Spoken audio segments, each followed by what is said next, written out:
Oh, no, I mean, that was it. We were literally moving into the house. I remember because and Frayne was with her, but Frayne was a baby. So I mean, they were. Oh yeah, that's right. That's right. Oh yeah, no, no. I was trying to place it. I was like, because I remember Bobby was a baby, because I knew you all were both born like months away from each other. No, I remember. Okay, I think I've got. I think I should be. We've built our Let's business on see if we playing can long, hear him. teaching financial Henry. literacy to our clients, Okay. prepare them Okay. for a great future and a dignified I am refreshing your page right now. I appreciate it. pensions, Thank you so 401ks. much. They're all pretty complicated. We make sure that you Is your understand it Aunt all. Alice Give still us a with call at us? 708-444-1090. We're Megan Oh Financial, no, and we're Oh, your partners. wow. in Alice every Okay. passed time. away. We have about 2 minutes for the show. Okay. My mom only has one sibling living. Juanita, the oldest of her brothers and sisters. I just remember your Aunt Alice and her cakes. Yeah, the jelly cake. Oh my gosh. Come And on, and Santita. her oh my goodness, her German chocolate. Oh yeah. It's not coming up on my feed, right? Or not yet, but I'll keep refreshing. I'll let you know. We also Okay, have please, because it should be up because I'm One live. penny more. Okay. Huge selection. And We have a minute before the show, just a heads up also. okay, just so that you know, everybody's Plus, watching. every new Volkswagen Okay. comes with 3 years, So no let me charge know scheduled that you maintenance. should Do a be quick up. search, and you'll see why smart people like you choose Hawk VW. The Okay. reviews don't lie. We're highly rated. Fairfax, Facebook, Dealer Rater, and we have Okay, an are A+ you up? rating with Am the I Better up yet? Business Bureau, and we actively support. Yes, here we go. Okay. The No. best Am I time to up buy a on new StreamYard? Volkswagen. We've got over 200 new Volkswagens Yes. Okay, in very stock good. and ready to drive home today, including the 2023 Volkswagen ID4, Volkswagen's first fully electric vehicle. Hawk Volkswagen on Jefferson Street in Joliet and online at hawkvw.com. Offer ends 10/2/23. For more details, please call 815-741-1100. WCPT absolutely. 820, I'm Chicago's talking progressive. Stand by. We're about to come in. to you Okay. today. We got him? It's a wonderful and beautiful day. Great. We can change the world, change the world, change the world. Oh, yes, we can. We can change the world, we can change the world, change the world. This is the Santita Jackson Show. War and hate to a place of love, it's not too late. Gotta save the children, we can't wait. Let's change the world. Hey everybody, welcome to the Santita Jackson Show. It's a joy to be with you today. Get some feedback here. We're going to work that out. It's a joy to be with you today. Of course, you've got to talk about this ruling in the Trump case in which they said that he committed fraud because he inflated the value of his companies. It's very interesting to me. You know me, I've got a different kind of take on it. I think it exposes the arbitrariness and really the rigged nature of the system. You do recall the reports that came out, Pastor Bobby Lewis, in which Black families' homes are appraised at a lower value than white families. Sometimes when you have a good white friend, you have to have them come into the house and act like it's theirs so you can get the right value on your home. And 95% of the appraisers, Pastor Lewis, in Philly, for example, are white. Right? So, Right. I mean, Right, all these right. people have to do is tell Forbes, I know, they say you're worth 1 billion. They say, no, I'm worth 10. And Forbes says, okay, so you're on the list. And so the banks yeah. and your social group, your business group, everybody treats you accordingly. So while we're sitting here indicting Trump, I'm no Trump apologist. I'm just saying, take this as an opportunity to see the rot in the system, as we have 3 Supreme Court judges, U.S. Supreme Court judges. The story just came out this morning, who have business interests in 3 cases that are about to be before the court. Have we heard about recusals? You better thank God for living at a time like this, because all of the things in this system that need to be created, all of the rot, all of the corruption is being exposed. Don't make it personal. Look at the principle of it. Boom. All right, everybody. So we're going to be talking about that today. And of course, Commissioner Bill Lowry, I hope you'll get over there, Pastor Bobby Lewis, because, Robert Burton Lewis. I've known him since he was a newborn.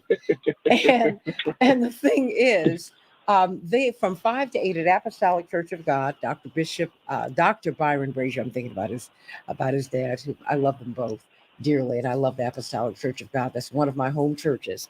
They will be hosting, Commissioner Bill Lowry will be hosting a men's health fair. It's free. We already had Ricardo Mendoza call yesterday because he was having a fight between his insurance company and the hospital. They told him that his PSA counts were extremely high, which is an indicator that he might have prostate cancer. Okay, he got the MRI, but then they wouldn't give him the biopsy. Are you serious? So you got to fight? You already told me this is what I might have, and I can't find out. So Commissioner Bill Lowry has gotten on top of that. And we're going to be talking about what else is going to be offered up at this particular fair. And you need to know what's happening at this fair because, for example, suicides are on the rise with young Black men, particularly 15 to 24. We need to know if you have diabetes. There are free screenings. There's a lot that's going to be there from 5 to 8. And you're going to have Karen Yarborough. She's one of the sponsors, Cook County Clerk. You're going to be able to ask these public officials for help and talk to them about your issue. So please show up. It is free. It is for you. It is something that he's pushing because he is a prostate cancer survivor and he knows what he went through as a man of privilege. So what are you all going through? And we've got some great county hospitals that give you excellent work. We're going to be talking about all of that at 6:30. And then, of course, talking about the Trump fraud case and what it really, really means, y'all, and the implications for all of us, for Black and brown people in particular, but for poor people, for all of Americans. So I am Santita Jackson coming to you from WCPT 820, the nation's largest progressive talk radio station, and AM 950 radio, the voice of progressive Minnesota, and the Santita Jackson Show YouTube channel. Hey, Linear Bob. Hey, Hannah. Hey, Barbara Bacon out there in Oak Park up in the house. Dave Dowling up there in Canada. Are you warm? Andre, my godbrother. Michael Ann. Hey, my girl. My sister friend. Robert Williams. All of you. Hey. Like and share the show. We've got a lot to talk about. Hey, Gary Craig. How you doing? Where are you checking in from? Oh, you're so sweet. Shirley Carter from beautiful Philadelphia. I love this girl. Cuckoo, Miss Robinson. How you doing? Sending Angela Burns. Sending all of you so much love today. Let's get to some of these headlines so we can get to the rest of the show and get some good news. The Trumpless second Republican primary debate, we're going to be talking about that too, was a slog for second place, and it was a scream fest, everybody. The presidential hopefuls attacked one another all night long. And President Biden in California last night, they also took aim at Donald Trump, the Republican front runner. At times shouting, they shouted the whole debate long. We're going to talk about that here on the Santita Jackson Show. The U.S. government is getting ready for a shutdown. Wow. The Biden administration plans to warn federal workers as soon as today that a shutdown appears imminent. It would begin Sunday unless Congress extends the deadline. Millions of employees and military personnel may stop receiving pay. Museums and passport offices could close. Housing, food, health aid may be disrupted. That would be a horrible thing. North Korea expelled a U.S. soldier who ran across its border. Private second class Travis King, who had complained of racism in the United States and in the armed forces. He had been punished for misconduct while serving in South Korea and was due to be sent home when he fled into North Korea, crossed the DMZ in July. North Korea decided to expel him after determining he entered illegally the country. And they said this yesterday, and now he's in American custody, according to U.S. officials. I wonder what his story is, everybody. Don't you? That's right. Sitting all day increases the risk of dementia, everybody, even if you exercise. People 60 and older who sat for at least 12 hours a day had a 63% greater chance of dementia than those who sat for less than 10 hours, according to a new study. Everybody, please get up and get active. Get up and get active. Chicago went up high in the 70s. It's going to be a beautiful day. Minneapolis, St. Paul, 71 degrees, partly cloudy. And tonight, you're going to be able to catch some NFL football, the Lions versus the Packers. Pastor Bobby, that's right. Have to get used to that. Robert Burton Lewis. But no, but you, I mean, I've watching you evolve into your ministry has been it's been a glorious thing, quite frankly. And so, how can we worship with you on Sundays after we've been out all night long on Saturday night? You have your service begins at midday. I love it. Pastor Lewis, before you give us the good news, how can we worship with you? Yes, thank you for having me, Santita. This has been a wonderful journey, and you can worship with Joy Life Center on YouTube, Facebook, but you can come visit us in person at 9401 South Oakley in Chicago in the Beverly area at 12 noon every Sunday.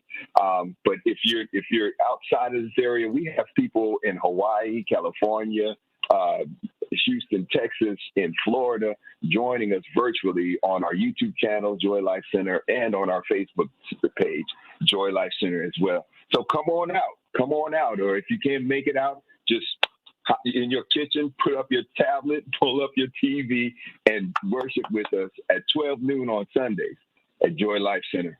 This has been a wonderful season, Santita. Thank you for having. You know what? I am really, really, really, really happy about your ministry. I am. And I just, we need Amen. more servant leaders out here. We need more people who are going to help the people because folks are struggling out here. So, what is the good news today? Because every day it sounds crazier and crazier. Pastor Lewis. It does. You know what? And I'm reminded about what you were talking about earlier, the resources that are out in the community and people getting up and getting after what God has for them. And I'm reminded about the heart in 2 Kings 4, 1-7. It lies the power of a timeless lesson, one that resonates with every soul navigating life's turbulent waters. Faced with the overwhelming debt and looming threat of losing her children, do you hear me, Santita? The widow's story begins in despair. But as this narrative unfolds, we are reminded of a pivotal truth. And even in the direst moments of our lives, we possess within us and within our community the resources to overcome. This is what you were talking about that's going to happen at Apostolic.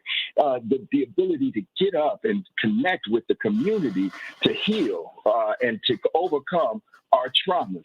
Elijah's instruction to the widow wasn't to seek miracles in distant lands or from mighty kings. Instead, Elijah guided her to recognize the value of what she already had, a simple jar of oil.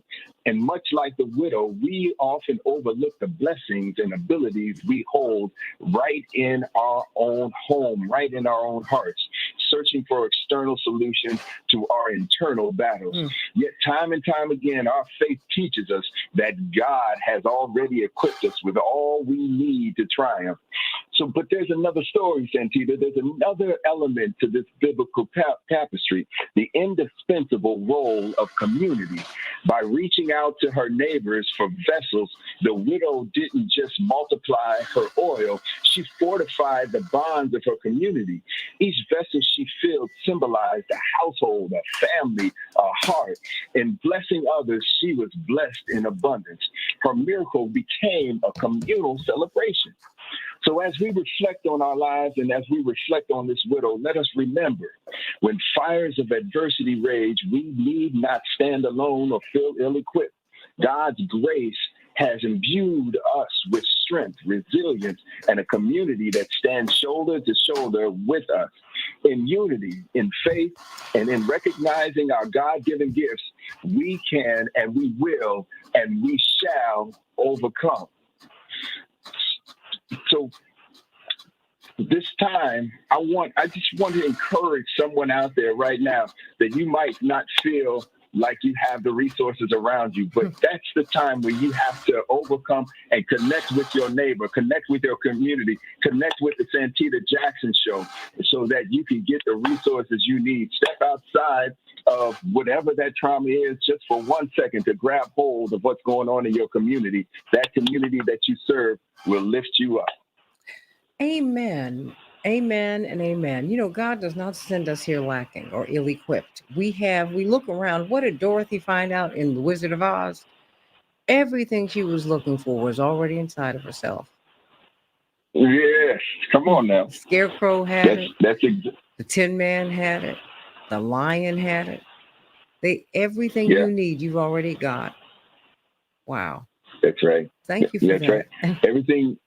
Oh, it is my pleasure. It is in this season that I feel more and more that we all need to encourage each other to realize the gifts that we hold inside and encourage one another to really exercise those gifts out here. Because once we do that, then we make ourselves available to God's power to overcome what's here on in front of us.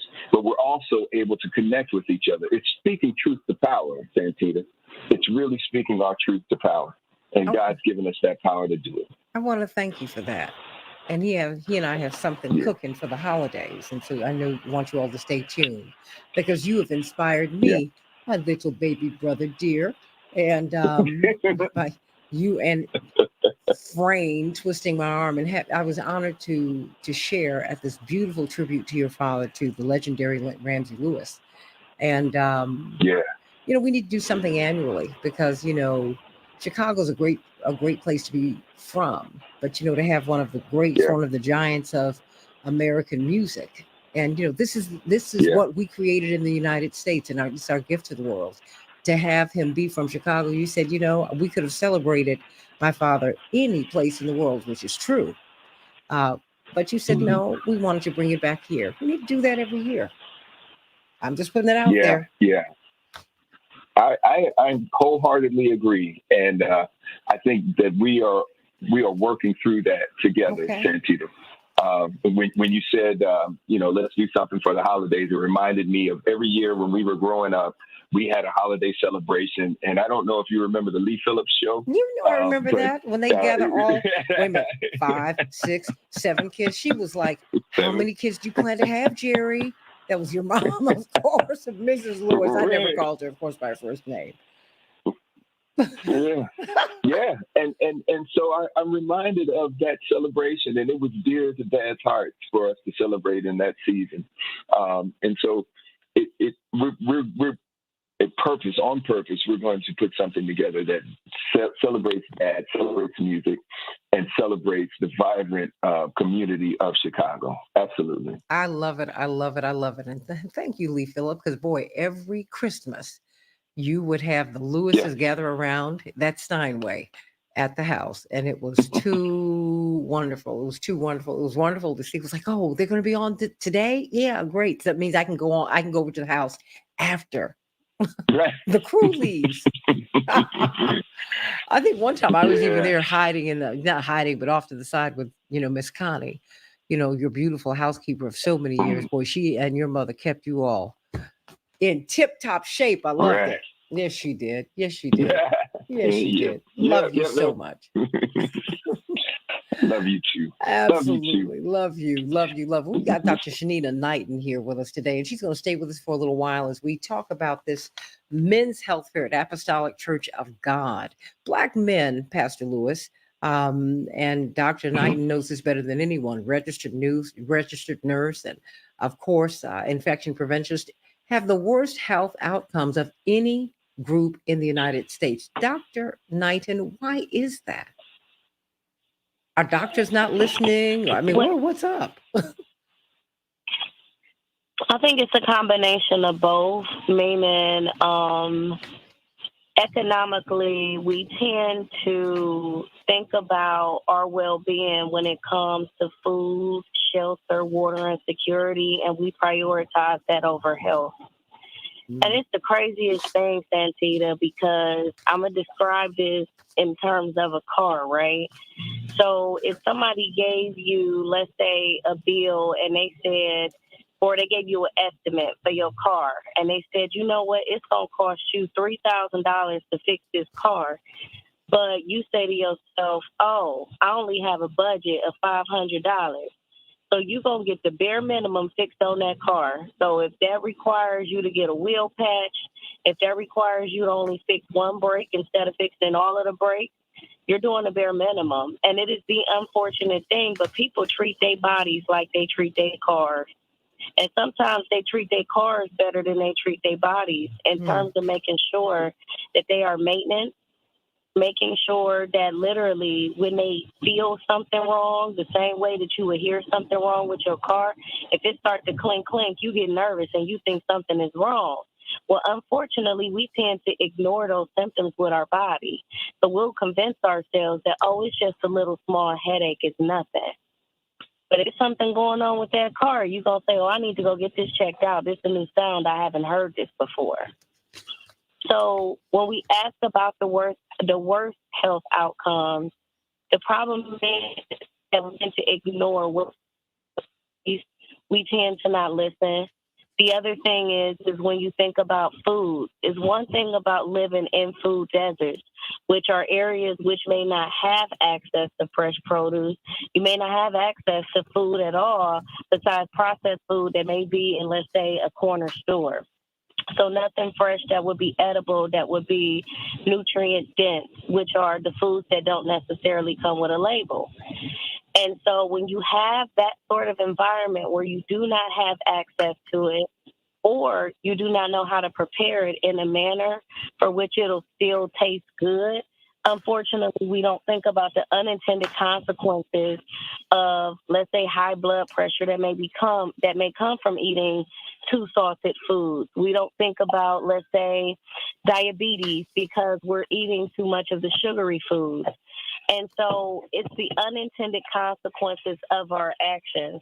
And unfortunately, I've seen this happen even within my own family, where I know that the doctor will say, hey, you know what, you're looking at 50% heart blockage. And I've had a relative say, oh, well, at least it's not 100%. Whoa, what? And it still won't stop.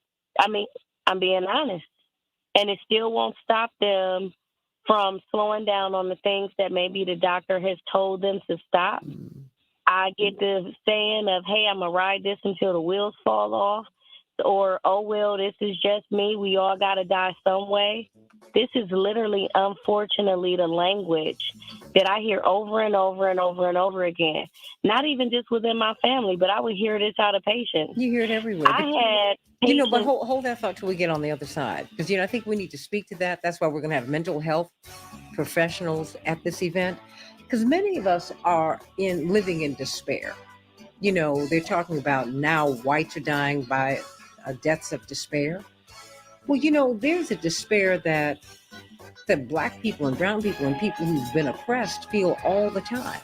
That, you know what, look, I'm just living to get to the other side. And I think that's part of it, Dr. Knighton. Where you just, without knowing it, that you've already given up.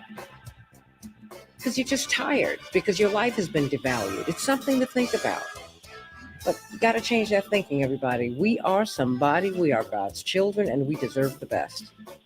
And you're going to get the best this afternoon from 5 to 8 at the Apostolic Church of God at 64th and Dorchester. That great, great edifice built by Bishop Brazier, and of course maintained, sustained by his son, the great Dr. Byron Brazier, and of course County Clerk Karen Yarborough are coming together with Cook County Clerk Bill Lowry to provide some services for you. You got to get over there, everybody. You're going to meet a lot of elected officials. Whatever problems you're having, like Mr. Mendoza had yesterday, you'll be able to get some help. That's what these people are elected to do. Back with more of the Santita Jackson Show in just a minute.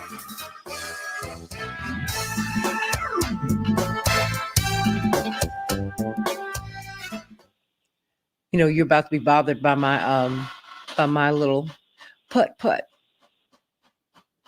Already hear it. Oh, my mother had a little Pinto. She always had these little teeny weeny little cars. I don't know why, because she had all these kids. Whatever. My mother's a little teeny woman, so she wants little teeny cars. And as soon as we were born, as soon as she got us out the house, my mother went back to teeny weeny cars. Like, the retro Thunderbird. That's her car.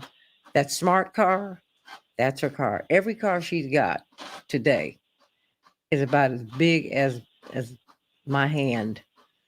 Anyway, but I am so glad that you're here.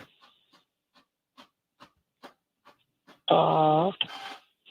Well, I am. That's awesome. So it is, and trust me, I'm appreciative. And I think that's the thing, you know, like that we all do. And so for you, being a blessing, you know, that the Commissioner Lowry said yesterday to like be able to have a platform to give others a voice.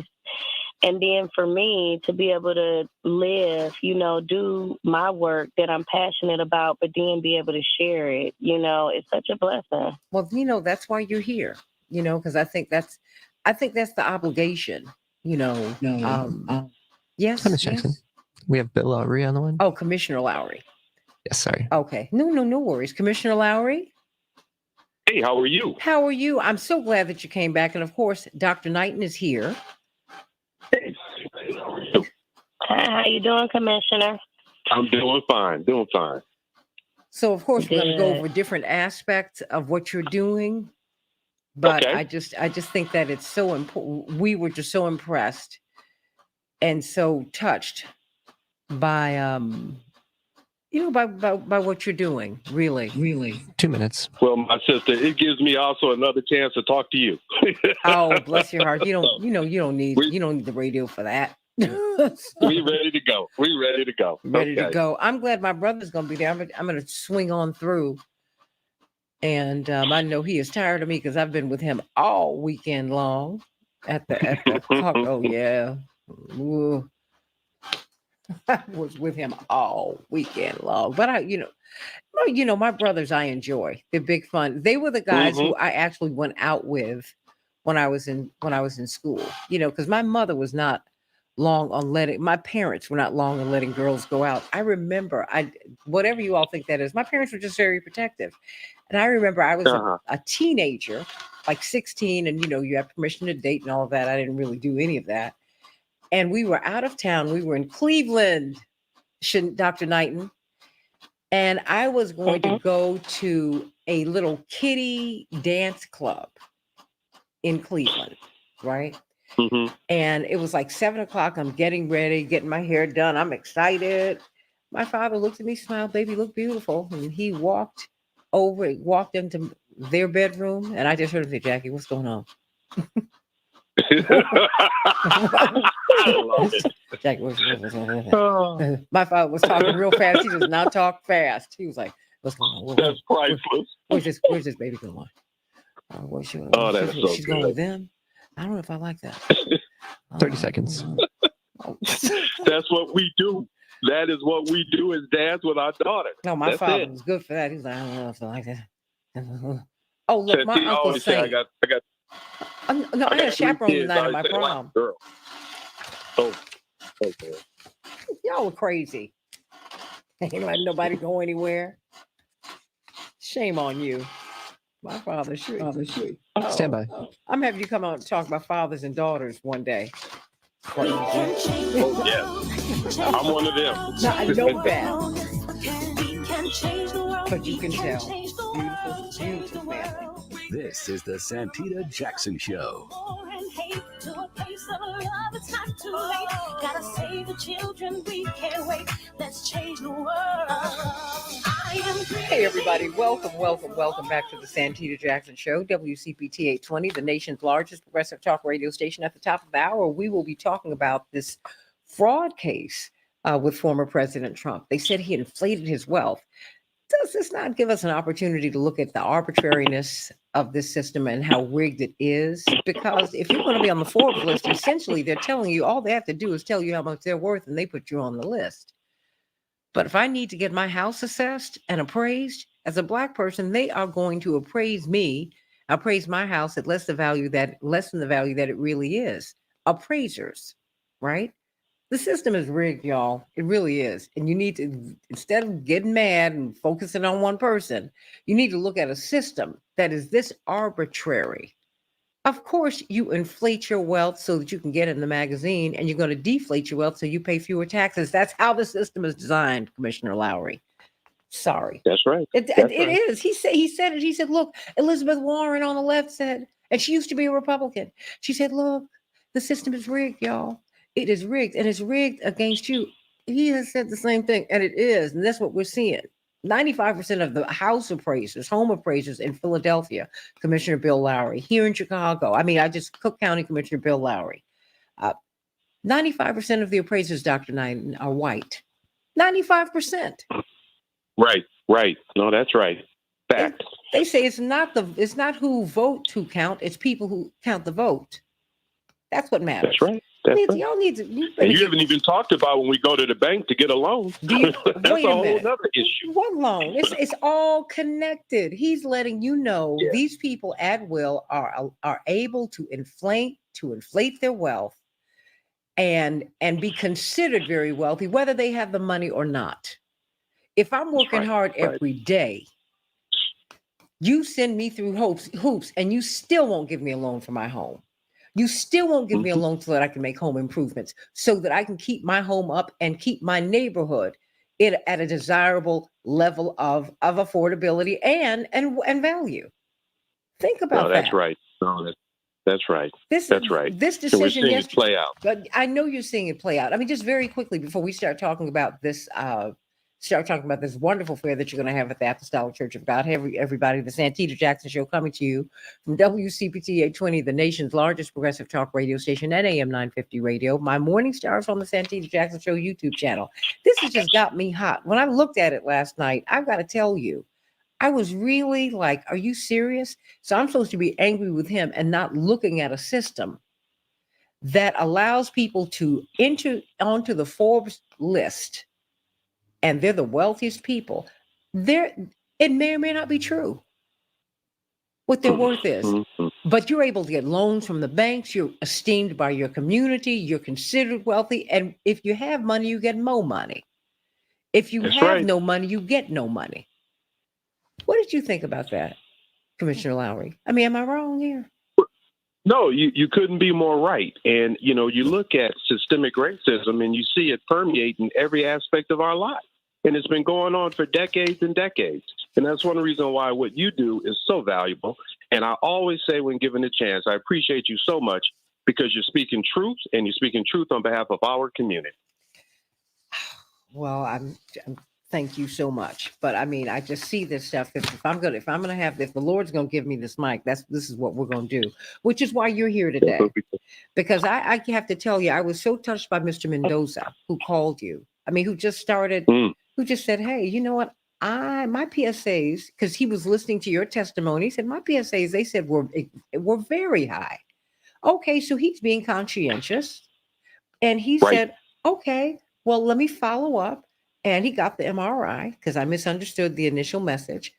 But now, but then what I didn't misunderstand, that he was in a fight between Loyola Hospital, I'm putting it out there because I want y'all to get it right, and Cigna.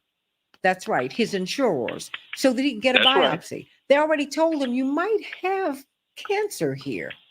But then I got to fight with you about a biopsy. What is that about? So, after hearing from him, I had a couple of conversations with Mr. Mendoza yesterday, and he ended up connecting with and speaking to Dr. Arnold Turner, who heads up everything we do at Provident Hospital. And there will be a follow-up at Provident, and we're going to take good care of Mr. Mendoza. So we thank you, and we thank God for bringing us together. We're going to take care of him. Well, he's going to be at the fair tonight. Praise the Lord. So this is some of the work that you do also as a commissioner, yes? Yeah, that's absolutely right. That's right. That's right. Okay. Well, talk to me. I'm excited. Well, tell me. I'm excited because we talked about your prostate cancer journey yesterday, but you're really covering the waterfront. And I must, of course, Dr. Byron Brazier, who's your host, and of course, one of your partners, of course, Cook County Clerk, one of my favorite people, the two of my favorite people in the world, Cook County Clerk Karen Yarborough, whose husband had a cancer struggle as well. Yes. That's right. And I had the opportunity to share my video that I took the day after my procedure, which was January 16th of 2020, and then had a conversation with him.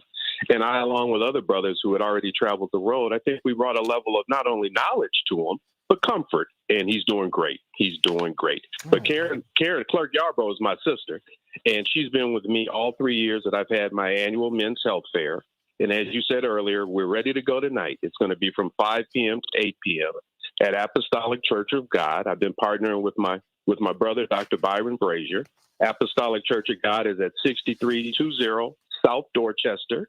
I want everyone to come. It's absolutely free.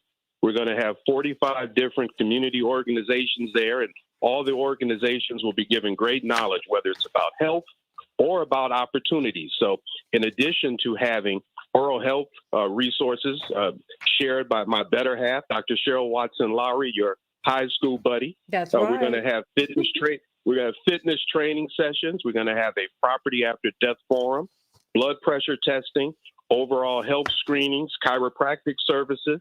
We're going to have information about signing up for Medicare and Medicaid. We're going to have information about signing up for county care. We're going to have a blood drive if you're interested in giving blood. We're going to have services there for mental health, which is as important as our physical well-being.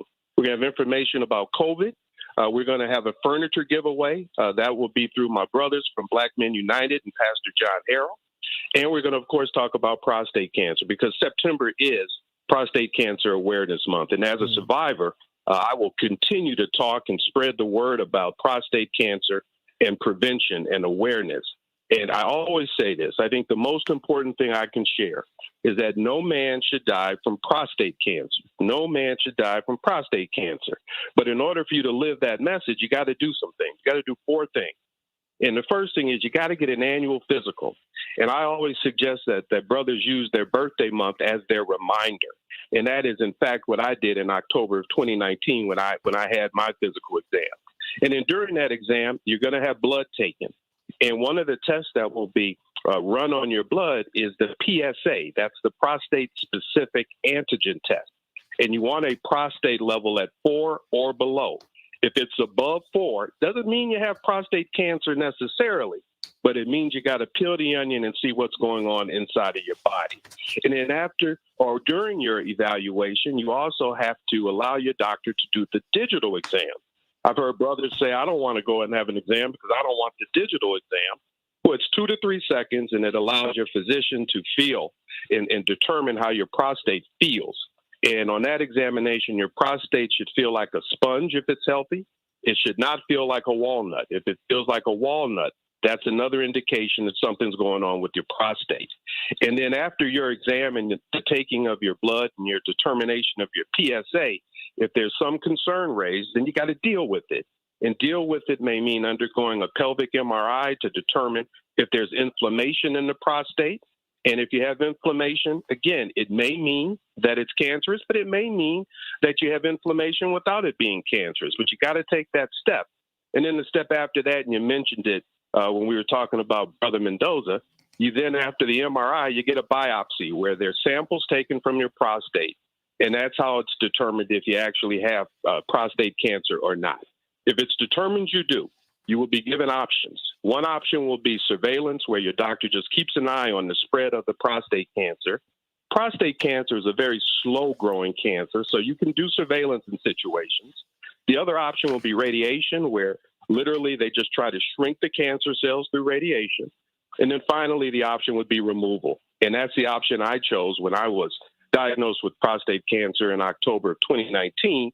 Because Cheryl and I had our 3 adult kids. We said we're not trying to add to our family, and I wanted it out of me. So that's what happened with my procedure on January 16th of 2020.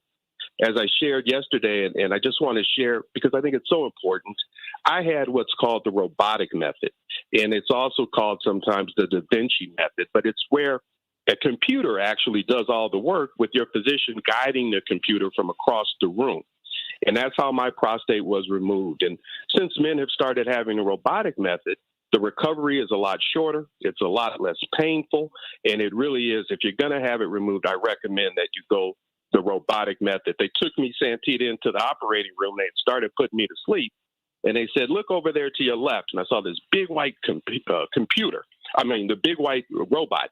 And they said, look to the right. And I saw this big computer terminal. They said, that's where your physician will be, and he'll be controlling the robot. And I said, wow. And the next thing I know was 4 hours later, I woke up in recovery. So that is how it happened. And when I woke up, my predominant sensation was not pain. It was not pain. It was just some discomfort. And I was able to walk that same day. Cheryl and I shot a video that same day because I wanted to make sure that when I met with men who were going down this road, they absolutely understood I wasn't sharing words based on what I'd been told or what I'd read. I was instead sharing my words based on what I'd lived. And we continued to do it. I was released the day after surgery, went home, started working from home, right away. Actually started going back in person for meetings and events 3 weeks after the procedure. But I never even took the opioid they gave me. Didn't need it. Managed my discomfort once I was discharged with Tylenol and with Motrin. So again, early detection is key, whether you're talking prostate cancer or another type of cancer or any disease. The earlier you know you have it in you, it's be out of you and for you to resume your regular life and live out your life expectancy. So again, no man should die from prostate cancer. That's my message. And no person should die early from really anything. When you see the advances in medicine, it really is amazing. But medicine is at the very least bifurcated. Quite frankly, people who are privileged get access to the latest treatments. Right. They don't have to jump through the hoops that Mr. Mendoza had to jump through in order to clear certain tests. But Dr. Knighton, are you still there? Yes, I am. What's surprising to me, Commissioner Bill Lowry, and of course, everyone at 6320, really 64th and Dorchester, the big Apostolic Church of God, they're going to have a fantastic free men's health fair. You'll even be able to talk to people about making preparations for when you make your transition, so your family don't have to be scrambling in probate court, y'all, because that right. You don't have to do that either. So they're going to be talking about that. But you are married to really a tremendous dentist who I think her father was a dentist, right? He was. That's right. That's right. That's right. And so, come on now, I'm not crazy. I kind of remember one or two things. But dental health, that is something my grandmother, my mother's mother, God rest her soul, was very, very, when she died at 92, she had all of her teeth. And people were shocked. The medical professionals doctors were like, you mean these are all your teeth? She did not play. I mean, and dental health to her was next to godliness. She said, if your dental health is not up to speed, then you see problems with your heart. You see, before you answer that, Commissioner Lowry, Dr. Knighton, many of us really go past our dental health, and that seems to be a mistake, Dr. Knighton. It is. So oral hygiene is one of the most important things that someone can do.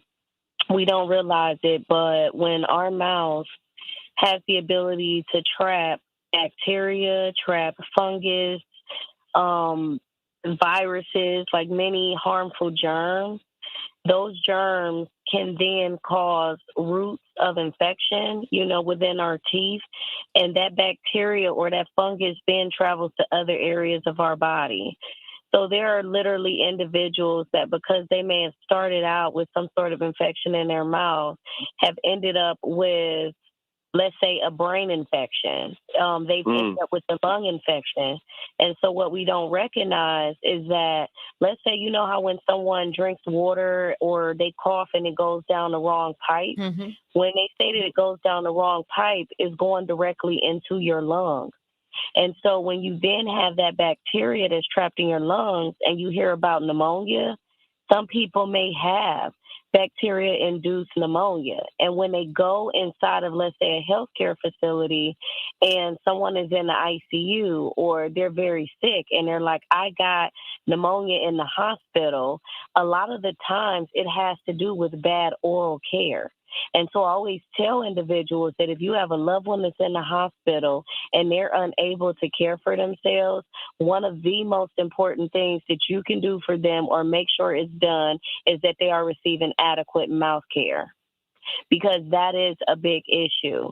When you talk about dental caries and challenges that people have orally by not going to the dentist, not getting their teeth cleaned, those plaques, like, think about the fact that what's then on your teeth is now traveling through your body.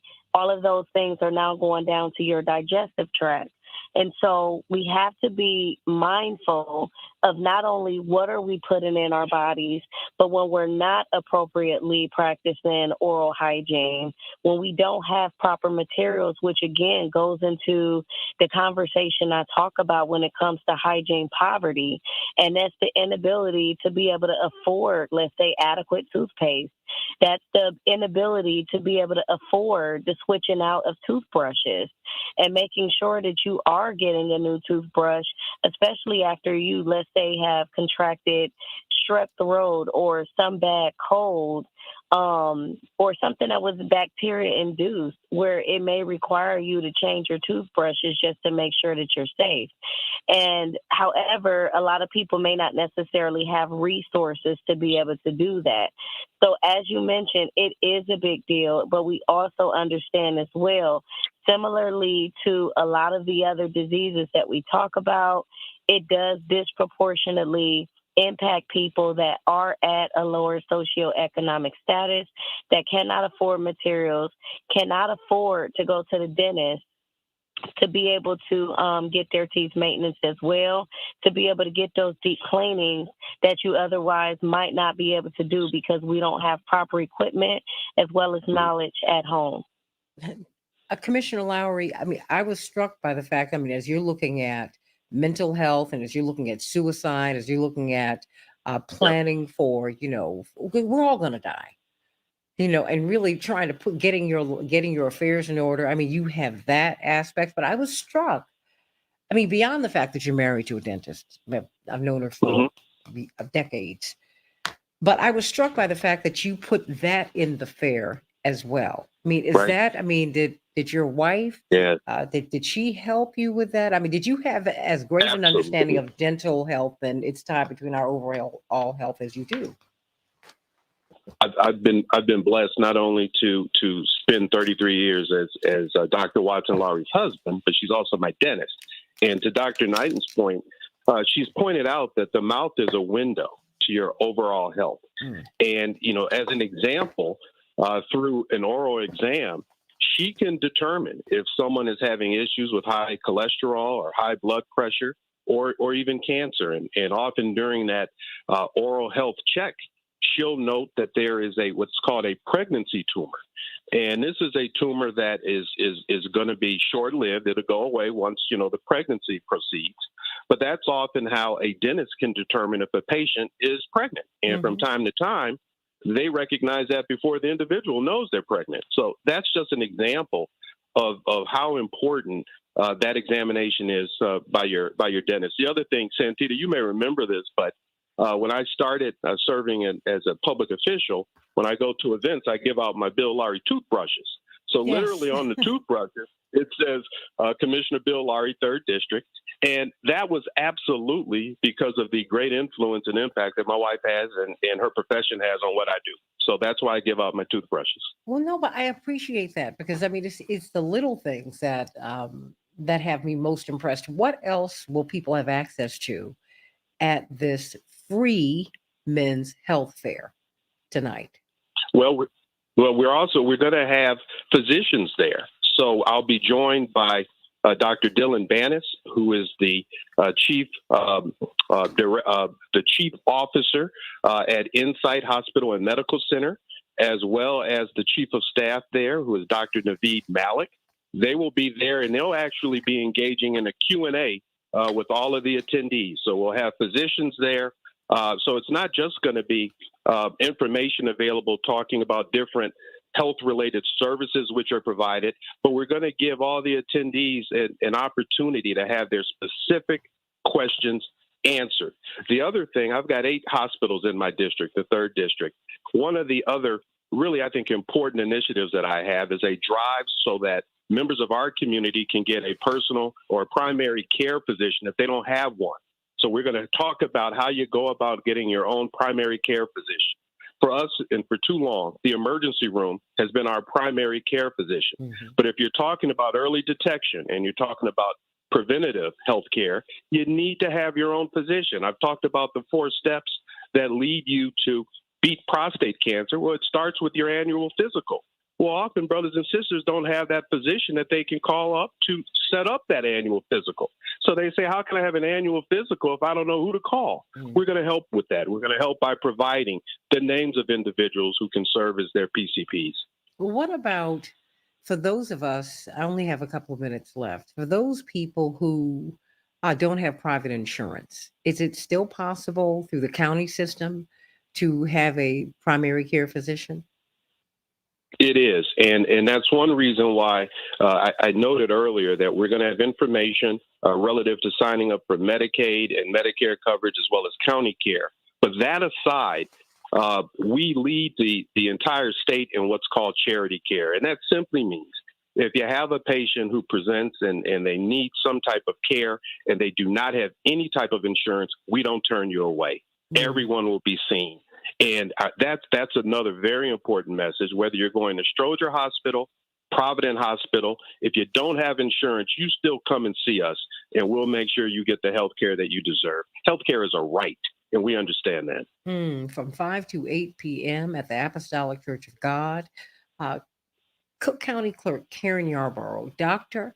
Byron Brazier, who's providing this incredible house of worship where you can really find out about, you can get tests, you're doing a blood drive. I mean, you're doing a whole lot, Commissioner Lowry.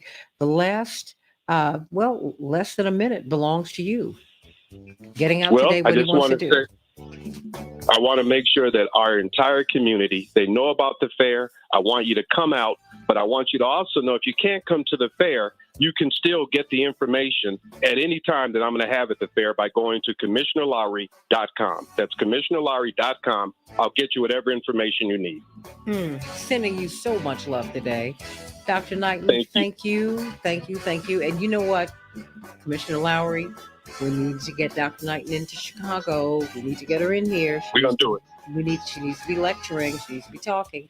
We need to know when we have people who are this great, who are in our midst, to whom we have access, who have such specific knowledge, and you just given your position and the fact that you're using it really to serve people.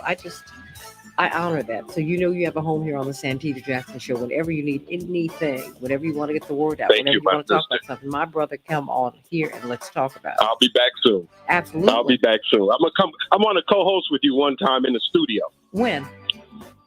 We're going to set it up. We're going to do it. Okay. All right. That's what I'm looking for. Thank you. Come on. All right. Okay. In the next couple of weeks, we'll do it. Okay. All right. Thank you. Absolutely. Thank you. Love you. Love you. Hey, everybody. 5 to 8 at the Apostolic Church of God, 6320 South Dorchester, just like 63rd, 64th, and Dorchester. Yes, that big edifice. They're going to have everybody in the world today. And a lot of our elected officials are going to be showing up because it is a free health fair. You'll get health screenings. You'll be able to donate blood. There's just so much that's going to be there. You'll be able to talk about end-of-life care. You'll be able to talk about getting your affairs in order. Everything. Let's talk about this Trump fraud case. What is up with that? Is it Trump or is it the fraud that's already in the system? That could be both.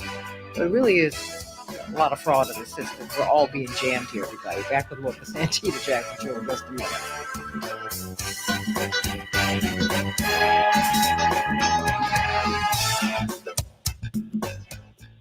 Dr. Knighton. Good morning. Thank you, girl. Thank you so much for being here. As you can see, I'm determined to get you to Chicago. We're going to do it. Dr. Knighton, it's a pleasure meeting you, and I'm going to be in touch. Likewise. Yes, I'm excited. Because people like Dr. Knighton and your wife need to be lecturing folks all the time. We don't need to go outside of our community, Commissioner Lowry, to have people lecture and talk to us. We don't need that. We have everything we need right here. That's Santita. At the time of the Tulsa race riot, the single dollar changed hands 25 times in our community. 25 times. Come on, we need to get back to that. And I'm saying, let's start. Come on, let's do it. Yep. I love it. Yeah. That's it. That'll be our mission. Let's start. There are very few. Because also remember, dental work is cost prohibitive. It costs a lot of money. But the thing is, you can't afford not to do it. And most of our insurance plans do not include enough coverage for your dental health. I mean, and that, which is ridiculous. I mean, look, Well, I that's was not talking to Cheryl's Cheryl. fault. I mean, that's not. But I was talking to her last night about all this, and she's ready. So you just tell her when you want her to come on, and she'll cover all this. And as you know, she's also been involved in organized dentistry and testified before Congress. So we'll bring her on, and she'll give a lot of good information to our brothers and sisters. Okay. Well, you know what, Dr. Knighton, you let me know when you want to do it, because Dr. Knighton is in charge of my health segment. So let's get Okay. this done as soon as possible. Sounds great. Because she should also, they should know each other. They should know each other too. Right. Well, I appreciate both of you very much. Thank you. Thank you. And see, Joyce says, God bless Commissioner Lowry and your wife. You're both incredible. Mhm. Love it. Praise be to God. Praise Thank be you, to God. sister. Oh, my love, my love, my love, my love. Okay. See you later on. All right. Bye-bye. God bless you. Hey, Dr. Knighton. That would be an amazing, like, he brings up a very valid point, and that's something that does go unnoticed because people don't understand how important it is. They think the mouth is just for eating, but it has a lot more value than just eating, you know, and as you mentioned, it can tell us a lot, so I think that would be awesome to have her on. Oh, look, well, you know what? I will reach out and we'll go on and get that done. How about that? Because I think, you know, in fact, one of the first shows I did when I got into radio was on dental health. People are like, what? I said, no. So you don't understand. My grandmother is like on top of this. She is like, do not play with your dental health. And she was literally always, that woman was nuts. She was always looking in your mouth.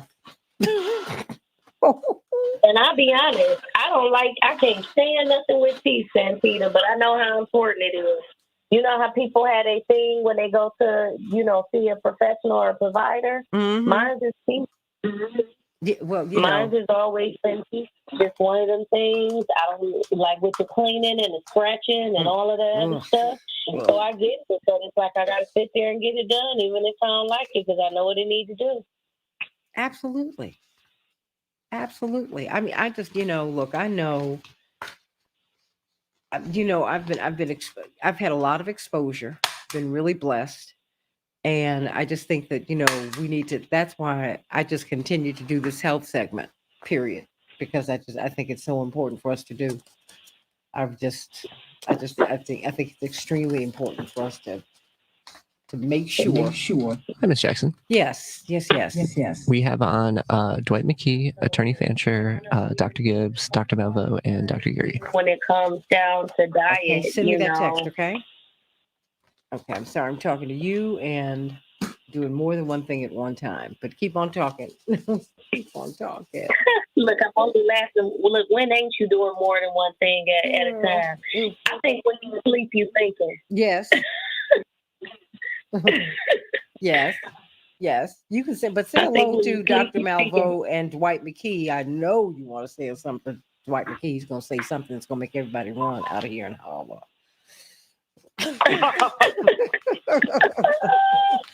Look, as long as it ain't about Twinkies today. Girl. Girl. Morning. You know, the shelf life on a Twinkie is 13 years. And so what they're doing is they're giving us the Twinkies and the Hostess Ho-Hos because they can give us that instead of, you know, giving us the real food. But and I'm going to tell you, where's the lie? Girl, nowhere. I can't wait to tell my mother that he sounded like a full-on nut today. But that's good. I'm cool. Hey, I don't dare ask who sounded like a nut. You know, them Hostess Ho-Hos, because, you know, that's why they give them to you. And then they deep fry them too. Oh, man. Wow. Oh, bro. Dropping that science. Back in 90 seconds. Doc, how you doing, Doc? I'm doing pretty good.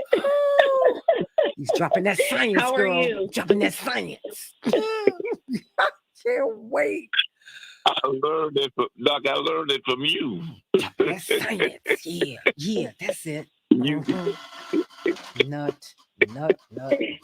I am still missing the ho-hos. No. Girl, he came up with something that really does sound absolutely right. But just about the bad food that's sold in our communities and the shelf life on a lot of these foods, like it's in excess of a decade. So Dwight, Yeah, I of know course, it is. only Dwight, who eats everything under the sun, of course, he would know that the host is Ho Ho and the But Twinkie. you know something that's so crazy? So believe it or not, formaldehyde. Oh, So the same formaldehyde that would be used to preserve dead bodies are preservatives that are used in food. And so I tell people that if it's our body's job to renew cells and to have new cells develop, they can't develop if you have these ingredients in your body that's telling you to hold on to the old stuff. Back in 15 seconds. That's the role of formaldehyde, is to preserve. oh. So if you preserve, you can't grow, right? And I told it y'all it's Stand by. like about 10 years from that from out there. Man. Change the world, change the world. We can change the world, change the world. This is the Santita Jackson Show. War and hate to a place of love, it's not too late. Gotta save the children, we can't wait. Let's change the world. Hey everybody, welcome to the Santita Jackson Show. Let's talk about this. Some people are calling it corporate death. The judge has ruled that Trump engaged in repeated fraud, effectively deciding that he has inflated the worth of his companies. And I said, I think we need to kind of just put this on the truth meter, because something is going on here. Because he can call Forbes, and anyone except you and me can call Forbes and say, no, I'm not worth 1 billion, I'm worth 10 billion. Boom. And then they put you on the list, which of course gives you social cachet, gives you business cachet. So people say, if you're on the Forbes list, you must be worth a lot of money. So I'm going to lend you some money. Funny enough, that doesn't happen in the Black and brown communities. In fact, 95% of the home appraisers in Philly are white. And Black folks routinely have the appraisals of their homes.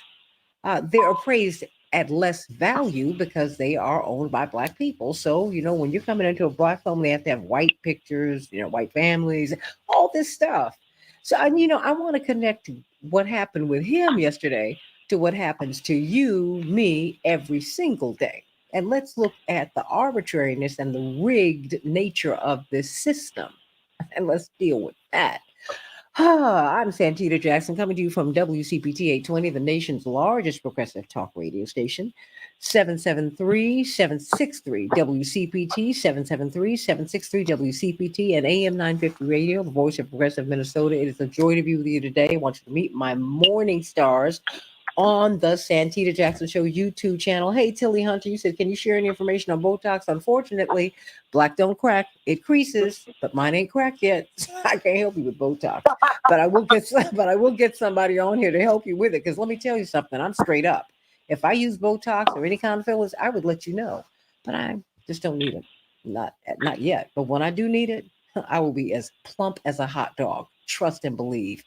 Everybody, let's get to some of these headlines on the Santita Jackson Show. Wow. Did you see the debates last night? I want to get some thoughts from this tremendous panel about that. The Trumpless second Republican primary debate was a slog. It was a scream fest, everybody. We're going to be talking about that. They attacked one another. And President Biden last night, as former President Trump, was in Michigan with UAW workers. Some of them came as UAW workers, others did not. It'll be very interesting to talk about that. The U.S. government is getting ready for a shutdown, everybody. The Biden administration plans to warn federal workers as soon as today that a shutdown appears imminent. It would begin on Sunday unless Congress extends this deadline. Museums and passport offices would close. Housing, food, and health aid may be disrupted. Work it out, everybody. The North Korea expelled the U.S. soldier, private second-class Travis King, who ran across its border, who ran across the DMZ. They expelled him after determining that he entered their country illegally. I would love to hear his story, because he said, I ran away from the United States because of racism in the military and in the country. Now, he was due to be sent home because he was being punished for misconduct. I know that there is a story there. I can't wait to hear it. In Chicago, we'll have a high of the 70s. It is cloudy right now, everybody. Minneapolis, St. Paul, 71 degrees, partly cloudy. The NFL, the Lions will be facing off against the Packers tonight. In Major League Baseball, the A's will be facing off against the Twins. Atlanta was triumphant over the Cubs 6-5, and the Diamondbacks will be hosted by the White Sox today, and the WNBA playoffs are off until tomorrow night. Before we get into this, everybody, as we talk about the money, as we talk about home appraisals, we've been talking to Team Hochberg about this, and I cannot wait to have another conversation with him about this. As so much of your wealth comes because of how you're appraised, how you're assessed. That's how you get your job. That's how you get into a school, and on and on and on. Well, there are, and now it is getting more and more difficult to get a home because the interest rates are so high. But because Fannie Mae and Freddie Mac understand that, they have come up with a program that might help you. Everybody, it might help you. If you've not owned a home in the past 3 years, you might have owned one 4 years ago. But I'm saying in the past 3 years, if you have not been a homeowner, you might be eligible for this program from Fannie Mae and Freddie Mac, as they have watched first-time home buyers continue to decline at a precipitous rate. So they want you to know that even with these relatively high mortgage rates, that there's hope for you. They're incentivizing first-time home buyers with substantially lower rates at this time. Now, this program could change at any time. If you live in the Chicago area and the total household income in your household is below $105,700, well, then you might be eligible for this program if you have not owned a home in the past 3 years. So reach out to them at 855-56-DAVID, 855-56-DAVID. Find out if you're eligible for this program, and also go to 56david.com and read about the program. But I would suggest that you call them. They have all kinds of financial products that can help you, and they have advice. You might be short this month. You might fall behind on your mortgage. There's no need for you to be faced with foreclosure. You can get some assistance. And so they also have a credit card that is available to you. It's a prepaid credit card that will enable you to build your credit, rebuild your credit, to fix your credit. So ask them about that as well. Team Hochberg at 855-56-DAVID, 855-56-DAVID. Ask them about that credit card. All right, everybody. What happened with President Trump yesterday? A judge ruled that he engaged in repeated fraud, effectively deciding that he has been inflating the worth of his companies. What do you think about that? What do you think about that? Is this more? Is this more? Does this happen more frequently? Not just with him, than we know. I mean, because there's been this back and forth with President Trump, and I'm sure some others, about being on this Forbes list of the wealthiest people in the United States. And so, of course, he would say, "Yeah, I'm a big Willie. I belong on this list." And you said I'm worth $1 billion. No, I'm worth $2.5 billion. I'm worth 10. I'm worth 50. It's arbitrary. And they take your word for it and put you on the list, and it gives you all kinds of social and business cachet. But that doesn't happen for Black and brown people. In fact, home appraisals are a real problem for Black and brown people. You have Black and brown people routinely, particularly Black people, are routinely, we routinely have our homes appraised at less than the actual value because it's owned by Black people. That is happening today, and it's happening more frequently since 2020 than ever before. So let's talk about this fraud that some people are saying is like a corporate death penalty for Trump. He's already been ruled that he cannot do any more business inside of New York. So what is really going on here? I mean, what's really, really, really going on here? We've got a tremendous, tremendous panel who can talk with us about this. I want to know what this is because I feel like the system's already rigged. I think we're just beginning to see just how rigged the system is, but doesn't mean that you need to rig it and participate in it, but this is a bit of a mess, everybody. Of course, we have got the brilliant economist, Dr. Julianne Malveaux, labor economist, but she's also the president emeritus of the vaunted Bennett College for Women in Atlanta. And we have got Dwight McKee, of course, brilliant social scientist, the dean of students at the MAFA Redemption Project. I can hear someone in the background. Okay, let's just get that or go on mute. Reverend Dr. Todd Geary, the Rainbow Push national leadership team, and of course, a lawyer, Douglas Memorial Community Church, and attorney Mark Fancher, of course, civil rights attorney and civil liberties attorney, and Dr. David Gibbs, professor of history at the University of Arizona. I cannot wait to hear from all of you today. Even, of course, that's going to be another story, Pastor Uri, as we see that there are 13 Baltimore high schools found to have 0 students proficient in math. It's not that these kids can't learn, they're not being taught. Something's going on here.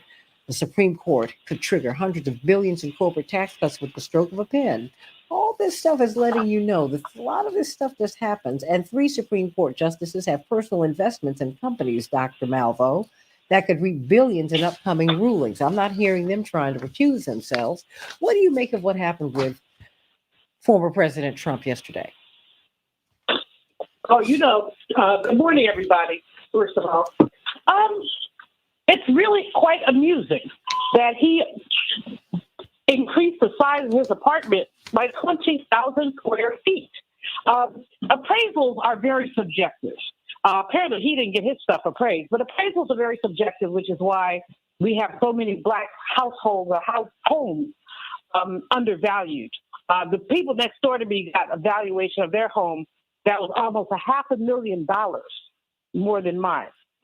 And then the little white boy told me that I could have had a better appraisal if I took all these African masks off my walls.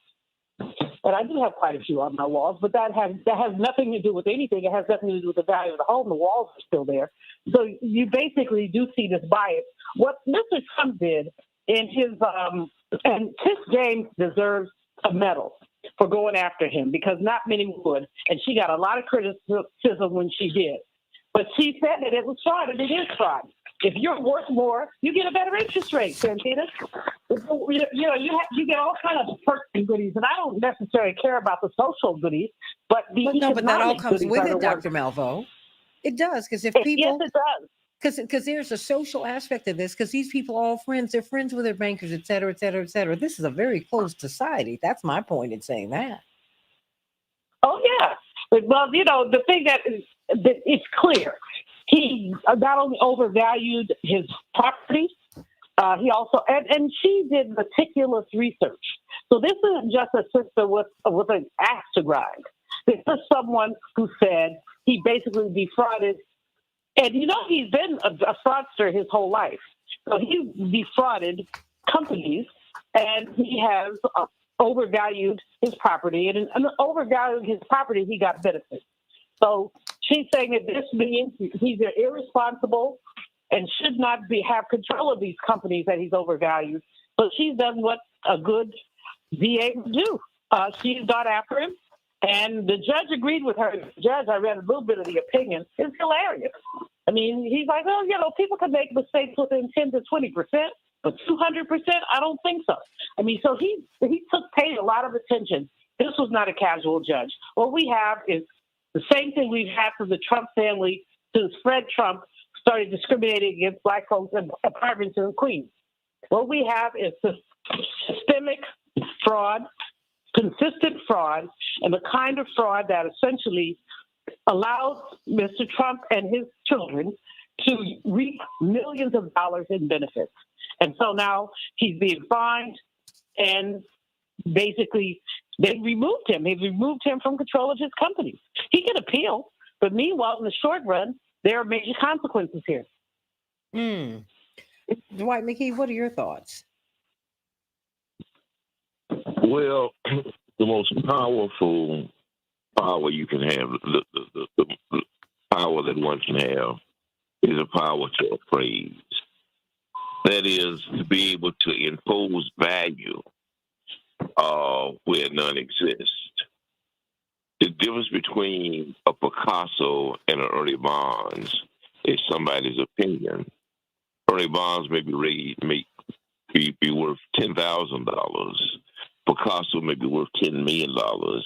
It's because somebody told you that and you believe that. It is the real power is your value come from your values. And anybody who can define your values can impose your value and the things that you value.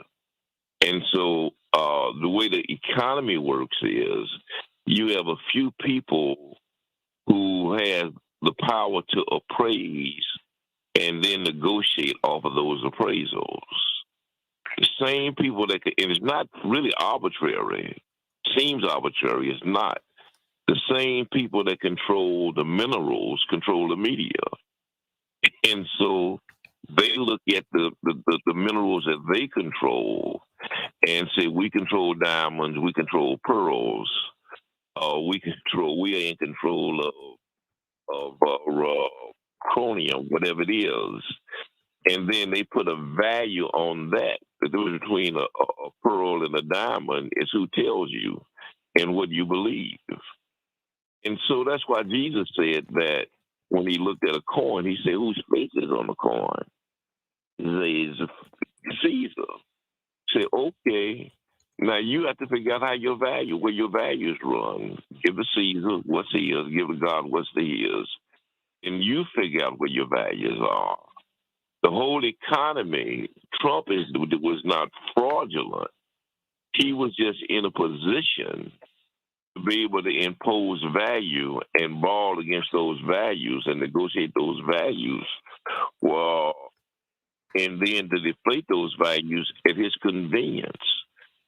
And so the way he'd be able to prove that his condo is worth $200 million is he need to go out and find somebody who's willing to pay $200 for that condo, you know. And once he proves that, then it justifies his position.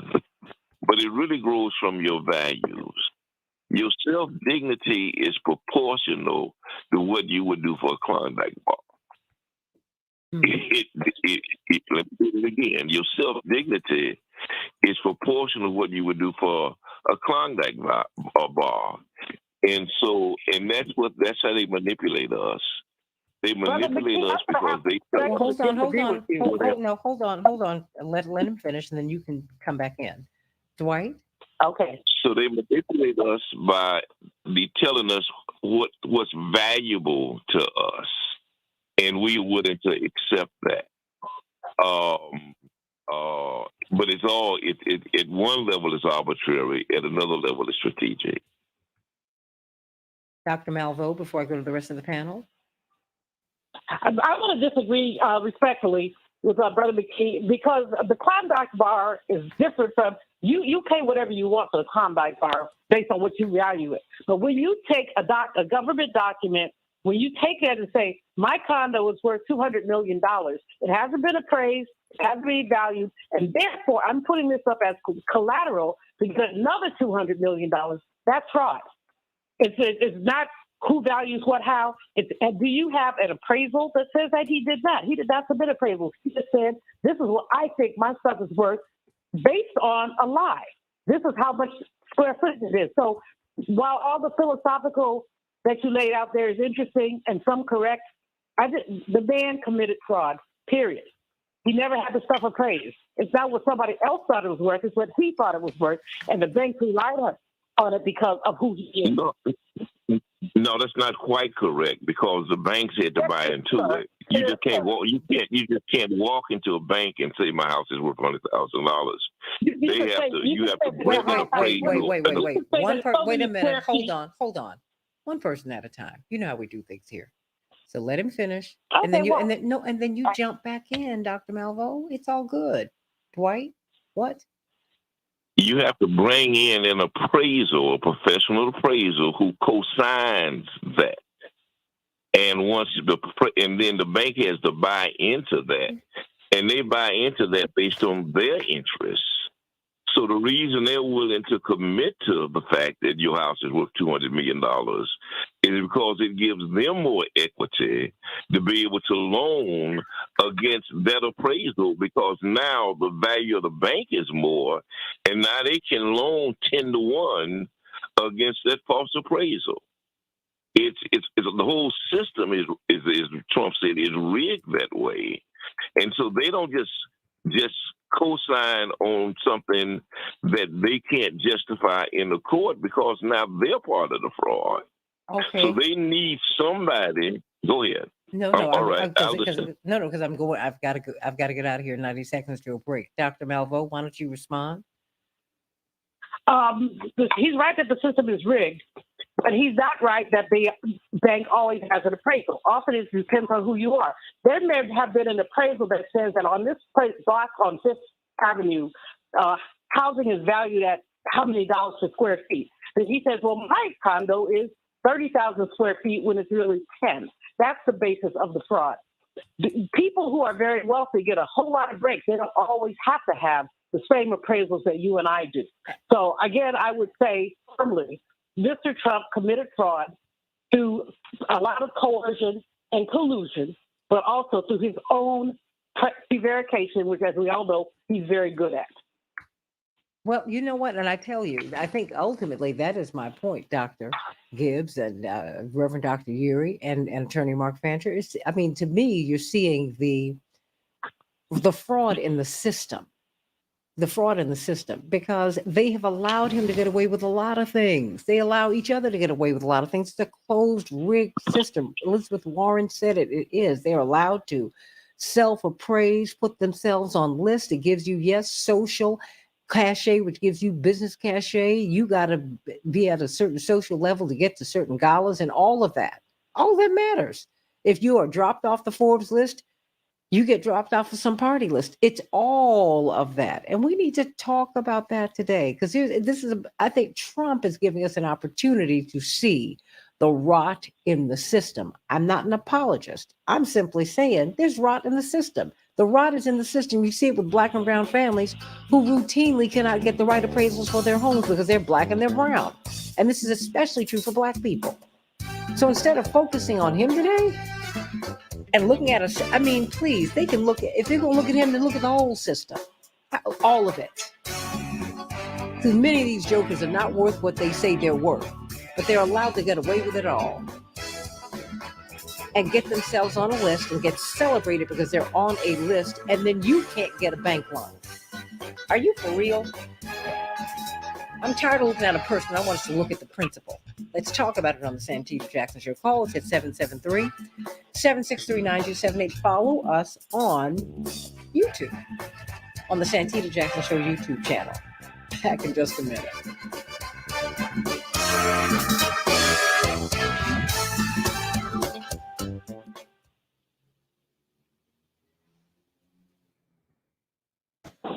Okay, keep talking, everybody.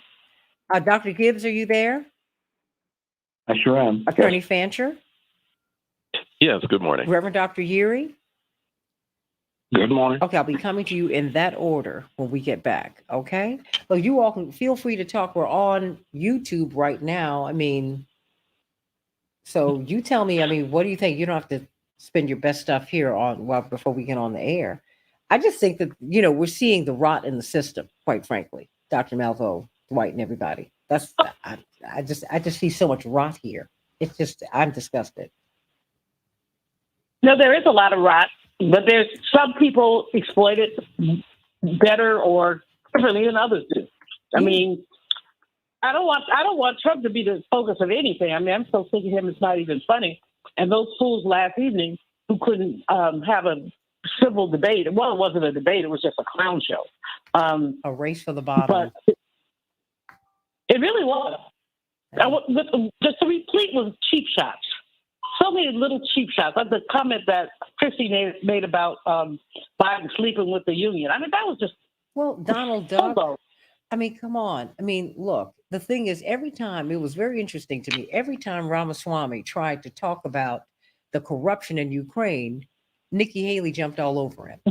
All over him. I was like, sweetie, if we're fighting for democracy over there and that ain't what they've got, then why don't you let him say it? But no. I mean, really, just stop. I just saw all the game in it. I'm sick of it. And everybody ought to be sick of it. There was a lot of game in it. It was like just, they're all jockeying for number two. Like I said, a race for the bottom. That's all it was. But even then, it's just like, I didn't hear poverty mentioned once. No. I mean, it's going to take Black people 513 years to get racial equality, economic equality, not racial, economic equality in the United States. That's not mentioned. I mean, come on. 2 minutes. Nothing that was mentioned there mattered to me at all. It's offensive. It didn't matter to a lot of people. Well, it's offensive. And people ought to be tired of it. Donald Duck, that's the best you can come up with, Chris Christie? Really? Come on. Come on. It's offensive. Hey, Keith Fluid, how you doing? I say hello to everybody here. Nicole, Keith is a singing somebody. You're going to have to call in and sing. So we sang together with Miss Flack, and then he's just been singing with everybody since. Give Valerie Simpson our love. Renee Criswell. Hey, Renee. You said one of the worst things to happen to education was the forced teaching to the Common Core standards. You know, Dr. Yuri, I'm going to want you to come back on and talk about these 13 schools where you all are really struggling in Baltimore with these kids. It's not that they can't learn, they're not being taught. They couldn't get math proficiency. What was that?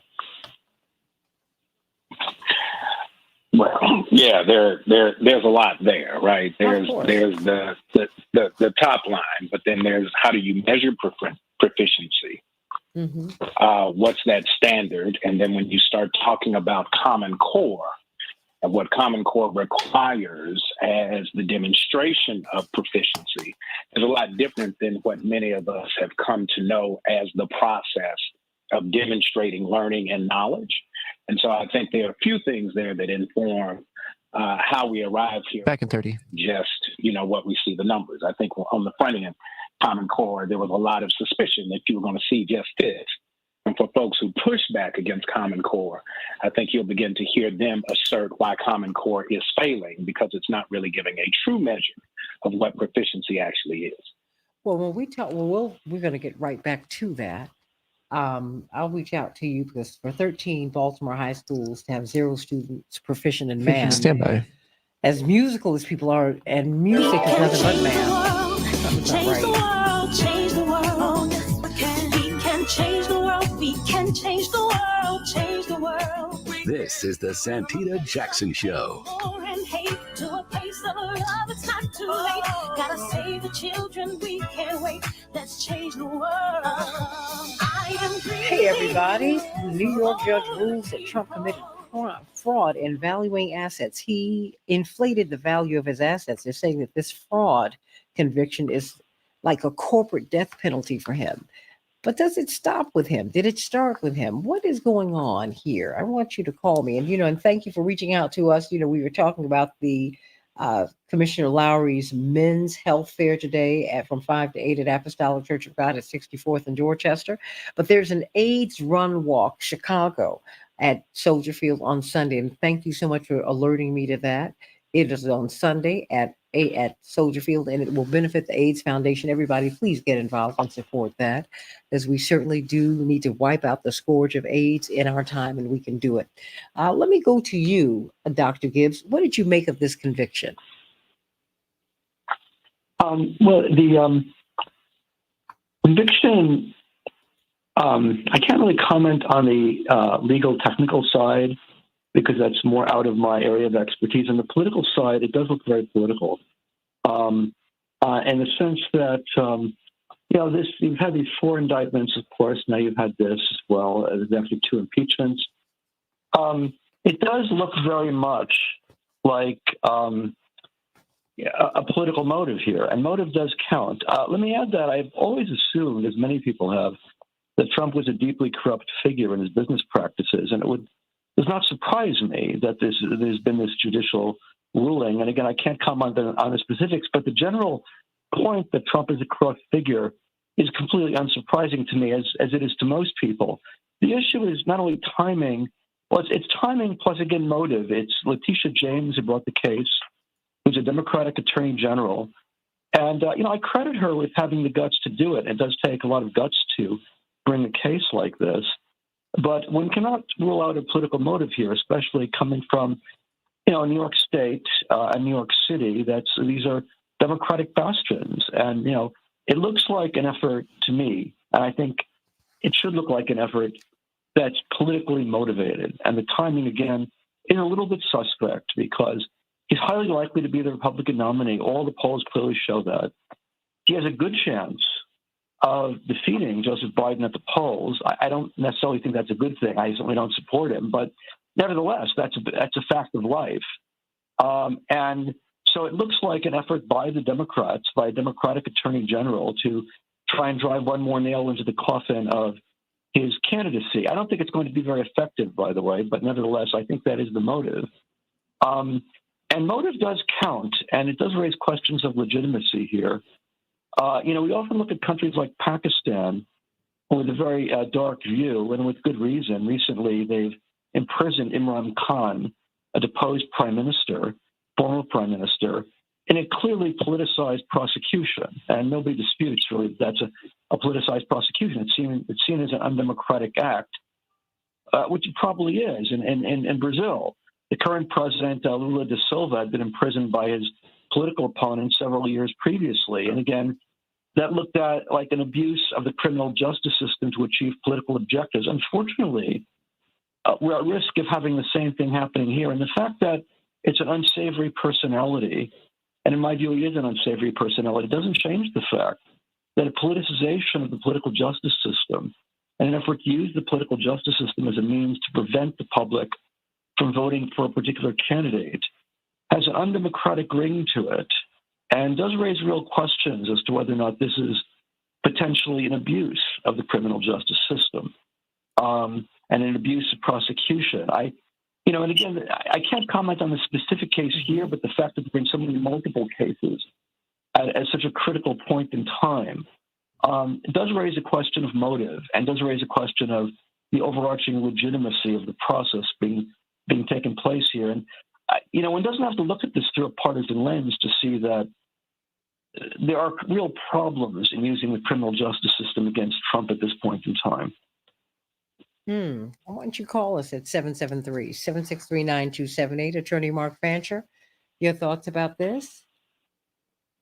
Yeah, I got no problems with them politicizing this and using the system against him because the system has been politicized from the beginning, always politicized against the oppressed, politicized against African people, politicized against people of color generally who have been excluded and marginalized.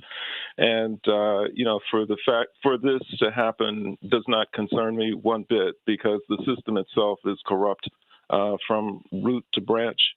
But I think that beyond that, in terms of this specific incident, Jesus admonished us not to judge each other, and that's for many reasons. But one of them, I think, is because, only God in his infinite wisdom knows everything that needs to be known in order for justice to be done. And I think that, he's working here. Because, while everybody has been stressing and working really hard to try and put Trump in prison, yesterday one of his former advisors said that really what happened to him in terms of his loss of his corporate capacity to maintain his enterprises in New York is a bigger dagger in his heart than if he's sent to prison.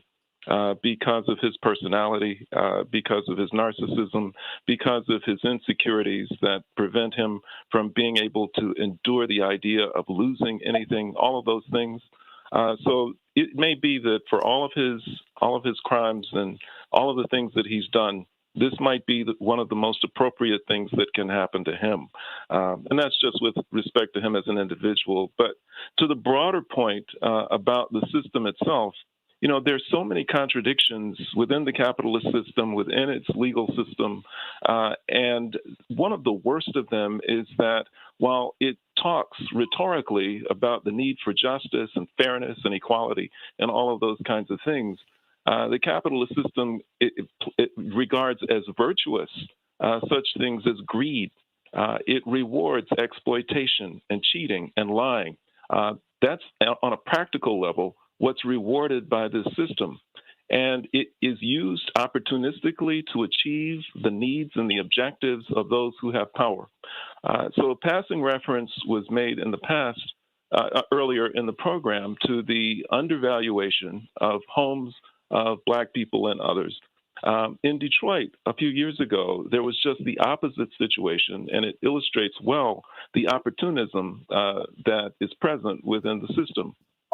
Detroit, has a long reputation of being a wasteland over the course of many, many years and with businesses having fled the city and so much of it falling into disrepair and blight, it had that reputation. And there was an effort a few years ago to begin the process of gentrifying the city. And part of what was necessary in order to gentrify the city was the removal of the population that had been there for decades. And that's Black people, poor people, working people, the ones who gave us Motown, the ones who were the backbone of the auto industry, those who were part of building, the U.S., one of the most prosperous and best Black middle classes in the U.S. All of these people had to go. And they used a number of strategies to get rid of them, including shutting off water to thousands of homes and other things. But one of the methods that they used to try and get rid of people was tax foreclosures. And what they did is that, they failed to assess the value of residential properties for more than 10 years. So that what happened is, with steadily declining property values over the course of years, they were taxing people based on tax assessments that had been done a decade earlier. And the people who were residing in these homes were people who could certainly not afford to pay taxes on the property as it was valued a decade earlier, when it was much higher in value. And many of them were unable to pay the taxes that they were being charged, which were unfair, and their homes were foreclosed upon. But it became even more sinister than that, because there were opportunities for poverty exemptions for people who were unable to pay. But if you looked at the method that was used to apply for those, there were instances when people would call and ask how to apply for the poverty exemption. They were told that they couldn't have the application mailed to them. They would have to come into town to actually pick it up. They would arrive in town, they would pick up the application, they would want to fill it out there and then, but they were told, no, you have to take it home and mail it back. They would take it home, fill it out, and then find out that the due date for it was the week preceding. So there were these kinds of things that were done in order to force people into foreclosure. It was a sinister, exploitative, opportunistic way to benefit the developers, those who have money, those who wanted to remake the city of Detroit in a way that was very different from what it had historically been. And it's just an example of how those with power, those with money, opportunistically use the system for their personal benefit. And Trump was right in line with that. Whatever it is that he did, then it was totally consistent with it. And for him to get punished for having done it doesn't cause me to lose one wink of sleep, regardless of the motives of the prosecutor. I'm not losing any sleep.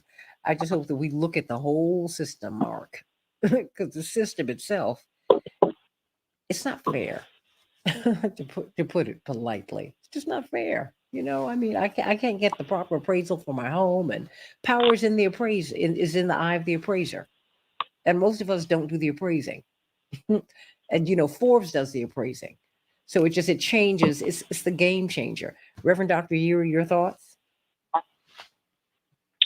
Good morning, Santita, and to your guests. Let me frame it in the context of being an urban pastor in a sector that probably is the largest holder of communal real property for communities of color in the country, and that's the church. Douglas Memorial Community Church not only has a church building, we have multifamily housing, we've got a development project underway, we own several acres of land as part of our footprint, and so when we start talking about value and appraisal and impact, I think there are a number of things that we have to put into context to understand why what we are hearing from this judgment from the judge in New York ought to cause us to pay attention. Number one, we got to go back and remember how redlining became a thing. It became a forced determination of an imposed lesser value based on race, and to make sure that you did not have race mixing as part of the process of acquiring land. Now, land is important because often we've got Dr. Malveaux. She's an economist. She knows very often you start with kind of Adam Smith when you look at the foundation of capitalism. The wealth of nations is captured in two primary categories, land and labor. So what's the value of the land versus what's the value of the labor? So very often you don't get paid what your worth is for the work that you put forth, which affects your ability to acquire the wealth that's necessary through the land that you could otherwise acquire. When you acquire the land, you are directed to land that has a particular value that is predetermined to fall within what should be your entitlement in this calculation of community wealth. And so when we talk about this whole process, whether it's appraisal and gaming the system, here's why the appraisal matters, or the determination of value. Banks will allow you to self-determine your value based on certain factors: how much money you have in the bank, what you have in your portfolio. Those are the kinds of things that allow them to kind of get real squishy with it. So an appraisal is not a necessary requirement depending on who you are. For the rest of us, somebody else has to determine if the thing we're trying to acquire has the value that we're being asked to pay, because it comes down to the bank's risk when it comes to holding the debt, because they don't actually own the property. Here's the whole issue. If you've got value, you've got equity, you've got issues with wealth, here's where it really comes down to. We're dealing with it right now. It is in negotiating the cost of money when you're going to borrow money from the bank. That's what we often call an interest rate. So there's a standard interest rate. I heard you mention it earlier in your ad about your sponsor, who's talking about getting folks into their homes. And so there's a published mortgage rate. But there's also an unpublished mortgage rate, depending on certain factors. And bank underwriting is not a standardized thing. I found this out sitting in a meeting with the late Congressman Cummings and the bank regulators, is banks set their own underwriting rules. So if the underwriting rules are stacked, if the value determinations are stacked, if the access to the banking system and the cost of the money to acquire the asset is stacked, my wages are stacked against me. Now you have, when we talk about looking at the system, the reason I agree with Mark Fancher is that this is the whole point of looking at the deeper issue of how you've created a racial wealth gap when it's going to take 500 and some odd years, Santita, that you just said, for Black people to get caught up in the wealth. And part of that is because the two factors that go right into the calculation of how you close that wealth gap are already stacked against us. And this fraud trial is actually proof of that whole process. The one last thing I'll say is don't forget eminent domain. Don't forget the power of the government to impose its will, to take somebody's property depending on what the greater public use, public good might be. And very often it was done specifically to adversely either take someone's property or impose a lesser value on someone's property. And I would just simply say, look at interstate highway systems that go in and out of urban enclaves that create these pathways of escape for folks who, in the course of white flight, when Black workers were moving in from the South to the industrial North, that's the kind of framework they have. So when we have a systemic conversation, if we really want to have that, let's have it, but let's understand that once we start peeling this onion back, pass out the tissue, because there's going to be a lot of tears flowing. Well, absolutely. That's why I'm saying, even beyond him, Dr. Gibbs, historically, I mean, we're looking at this racial wealth gap. We're looking at the haves and the have-nots. I mean, I think that if we don't, this is an opportunity for us to look at the system, not just look at a person. We make all this so personal, Dr. Gibbs, and it's like, wait a minute, the system is rigged. This is just a small coterie of people who feed on each other. I mean, for heaven's sake, you had Justice Kennedy on the Supreme Court. His son oversaw Trump's loans. What? What? And they did the grip and grin just before he did the State of the Union address. I'm like, gee, this is an insider's game. Dr. Gibbs? And even the value of... Okay, Dwight, very quickly, and then Dr. Go ahead, Gibbs. Dr. Gibbs. No, go ahead, Dr. Gibbs. No, go ahead. It's for Hyde. Why don't you go ahead, then I'll talk. Fine. Yeah, and even the value of the money is arbitrary. That's a matter of appraisal. Is that the Federal Reserve determines the value of the money by fiat. Basically, they decide now that you have to borrow at 2% as opposed to 10%, and so that's a group of men in a little corner making the determination as to how much you have to pay for the money that you are borrowing, even if it's your own money. The whole system is rigged, and they do that to their advantage because they inflate the economy with the goal of inflating the economy, inflating the value of the money is to protect the value of the money so that the money itself does not deflate. So it makes sure that they have enough control. All of these stock markets, they are rating companies, and that's what the rating companies do, is they reaffirm the value. But ultimately, the reason I say it has to do with your value, your own values, is because even the need to be on Forbes' list is a reflection of your own values. The Forbes family made this money from the drug trade. People don't know that. And then they laundered the money into legitimate business. But people want to be on that list because they don't understand the history of that family. It's all arbitrary and imposed. Dr. Gibbs. Dr. Gibbs? Okay, I do want to comment again, on the political aspect to this and the political context. And that, again, the problem, as I would see it, with the strategy the Democrats are using of prosecuting Trump, and I see this, again, not as really a purely judicial act, but as a political act by a politically motivated prosecutor, is that encourages the dysfunction of the Democratic Party. What the Democrats need to do is persuade voters. You have basically almost half the population wants to vote for Donald Trump. That's what the polls show. Maybe 45% or so of the population wants to do that. What the Democrats want to do is essentially prevent that 45% from doing what they want to do. And that's just a losing strategy because it'll just, you can't take that many people and say, we're not going to allow you to vote for the candidate you want to vote for, which seems to be what the Democrats are trying to do. I think it's bad. It doesn't work as a strategy. It'll just produce. I don't think that's what's happening, sir. Hold on, Juliana, because I want you to close things out for us, Dr. Malvo. But Dr. Gibbs, so she can fully respond to what you're saying. I think it's very difficult. Again, my guess is that Trump is deeply corrupt, and my guess is you could probably find things in his background easily that are indictable. But that's always been true, really, and I don't think that's a new thing.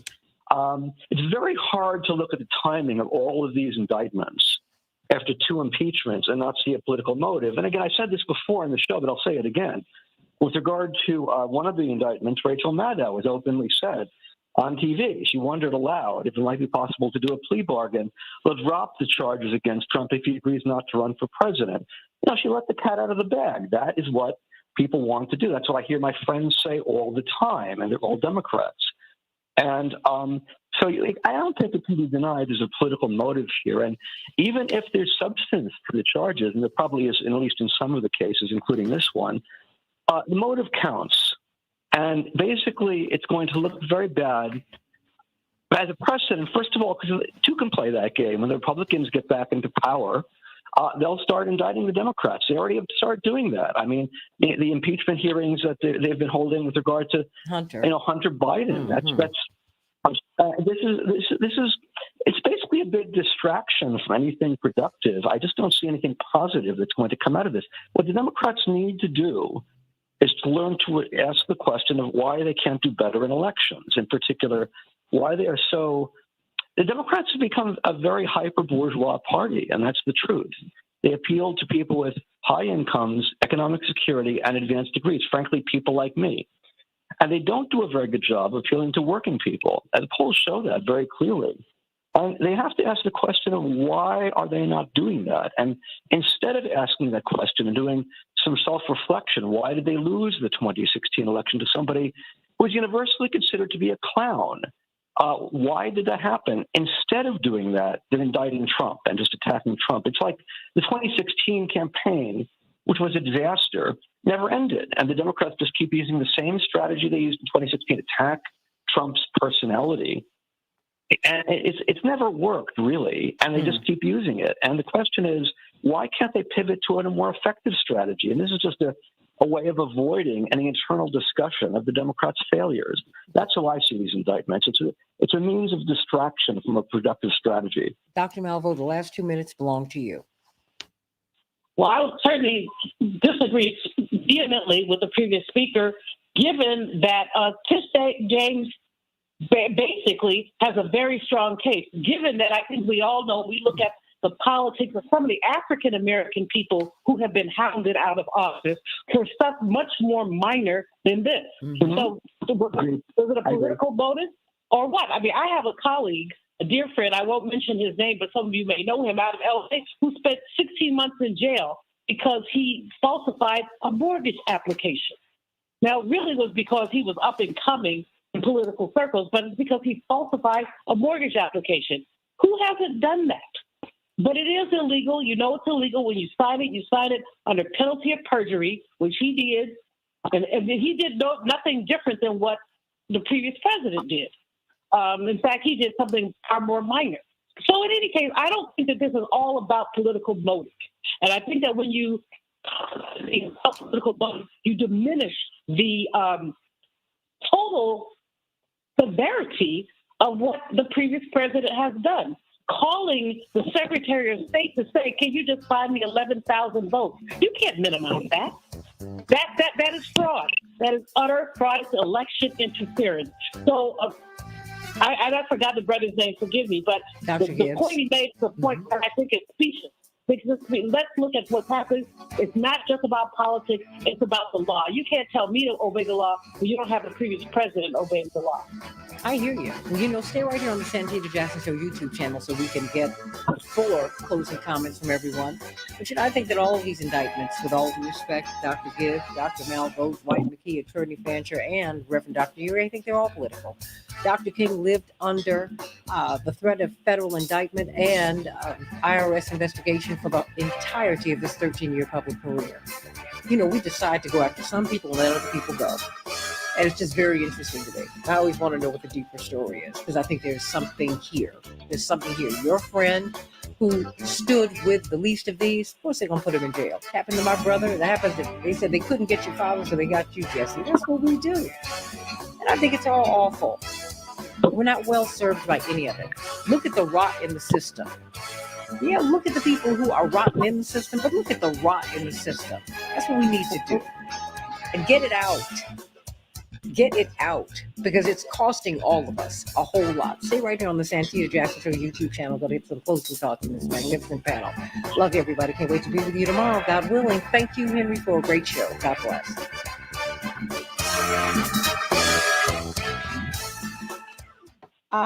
Attorney Fancher, I know you are running, and I know Reverend Dr. Uri, Attorney Dr. Blue is, I know if you're on your way to court, but Attorney Fancher, is there anything you want to say? No, I'll just co-sign the comments of Dr. Malvo. I mean, there is merit to the case, and simply because someone might, interpret it as being politically motivated or something like that, doesn't remove that fact. I mean, if someone has committed a crime, then there is every reason to prosecute them. The fact that it may coincide with political interests is really sort of beside the point. So I think it's perfectly fine. And I think that we, as has been said, have to keep in mind there have been so many occasions when the criminal legal system has been politicized, for opportunistic reasons and to the detriment of people of color and people who are oppressed. There's nothing new about that. Everybody knows that that's the way it's done in this country and under this system. And, the fact that it has caught up Donald Trump is nothing for anybody to be concerned about as far as I'm concerned. Hmm. Reverend Dr. Yuri? Well, you can't really add too much Well, hold ketchup on. to the Well, why don't you hold on a second? Let me go through some of these comments. Linear Bob said, I agree there is a lot of rot, but worse than that, I see a caste system with a lot of people taking advantage of their position in the caste hierarchy. Bob, that was from Linear Bob. Bob Smith says, he was responding to Robert Williams. The year is now 2023. He's being targeted for what he's done as far back as the 1990s. Osa says he will only be elected when people like you continue to say that he will win. MAGA is only 30 or less percentage points of the people. I don't know, but I hear you, Osa. I hear you. And Robert said, "What's up with Nikki Haley and Swami? Considering that they're of the same ancestry, they're going back and forth." Remember, Navaswamy called her by her indigenous Indian name, and boy, she and her girls got upset about that. That was interesting. Linear Bob. He said it's worse than rot. It's caste. It keeps going back to that, which is of course, a form of classism. Robert says what y'all need to be worried about is Ronnie DeSantis becoming the president of the United States because Trump will be done by November 2024.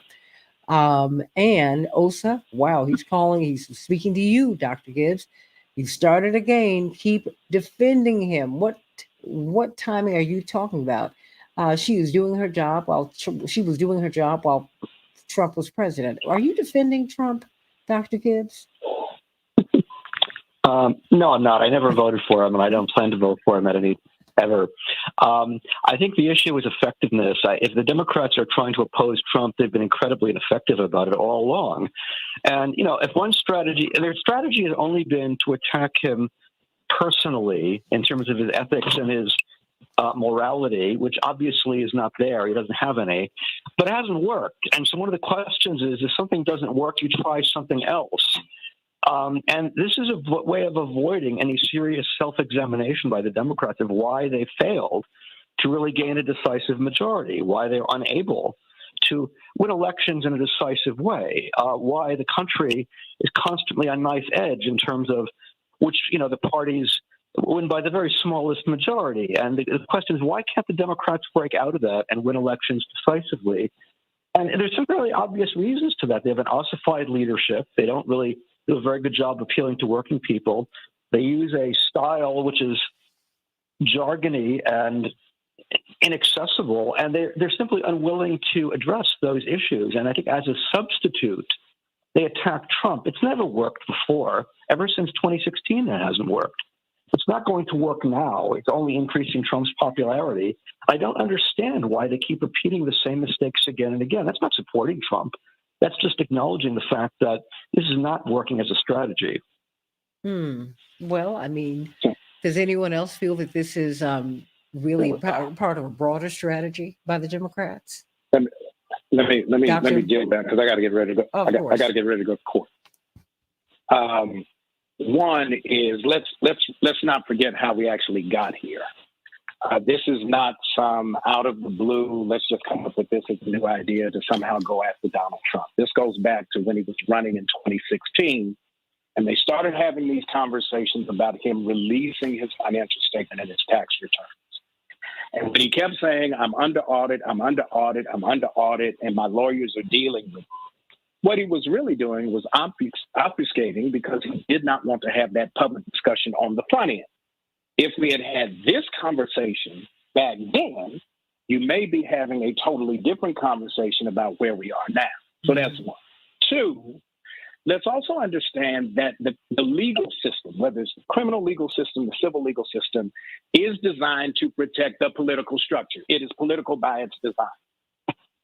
Who has access, what that access looks like, what's required to establish proof and defense, how the government gets by with 97% plus of most cases getting resolved without a trial because there's a plea, because if you put pressure on the one who is accused, who's just trying to get their life back, that it would be much easier for them to take the deal. It's like, let's make a deal, so that they then carry the baggage of the related taint back because all they're trying to do is get on with their life. Let me talk to you about how we use these prosecutions because I gotta raise this because I hear it quite a bit. And I know this is not Dr. Gibbs' intent, but I got to make sure that we're real careful here. That Tish James, as a Black woman attorney general, benefits not by taking on a political mission against her own personal self-interest. Fani Willis does not benefit by taking on in Georgia as a local prosecutor against the political backdrop a prosecution of a former president against her own self-interest. And so you best believe that in both of those instances, neither of those cases get fought because of the principle of prosecutorial discretion, if there is not sufficient evidence to be able to prove it. Because if you fail in the effort, you die on that hill. So let's be real clear. These Black women do not get a pass for taking the former president on. We cannot miss that if you look at the history of Donald Trump before he gets to the White House, before he even thinks about running, Donald Trump just became a Republican. So this notion that somehow or other this is political infighting trying to get back at him is folly.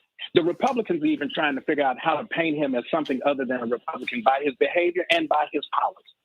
So in this process, let's be real clear that the decision to prosecute, while it's not an easy one, if you want to talk about a political prosecution, look at the prosecution of Marilyn Mosby, a local prosecutor in Baltimore City, who the federal government came after for PPP fraud, for loans that she took out against her pension under the CARES Act, that still is about to go to federal trial.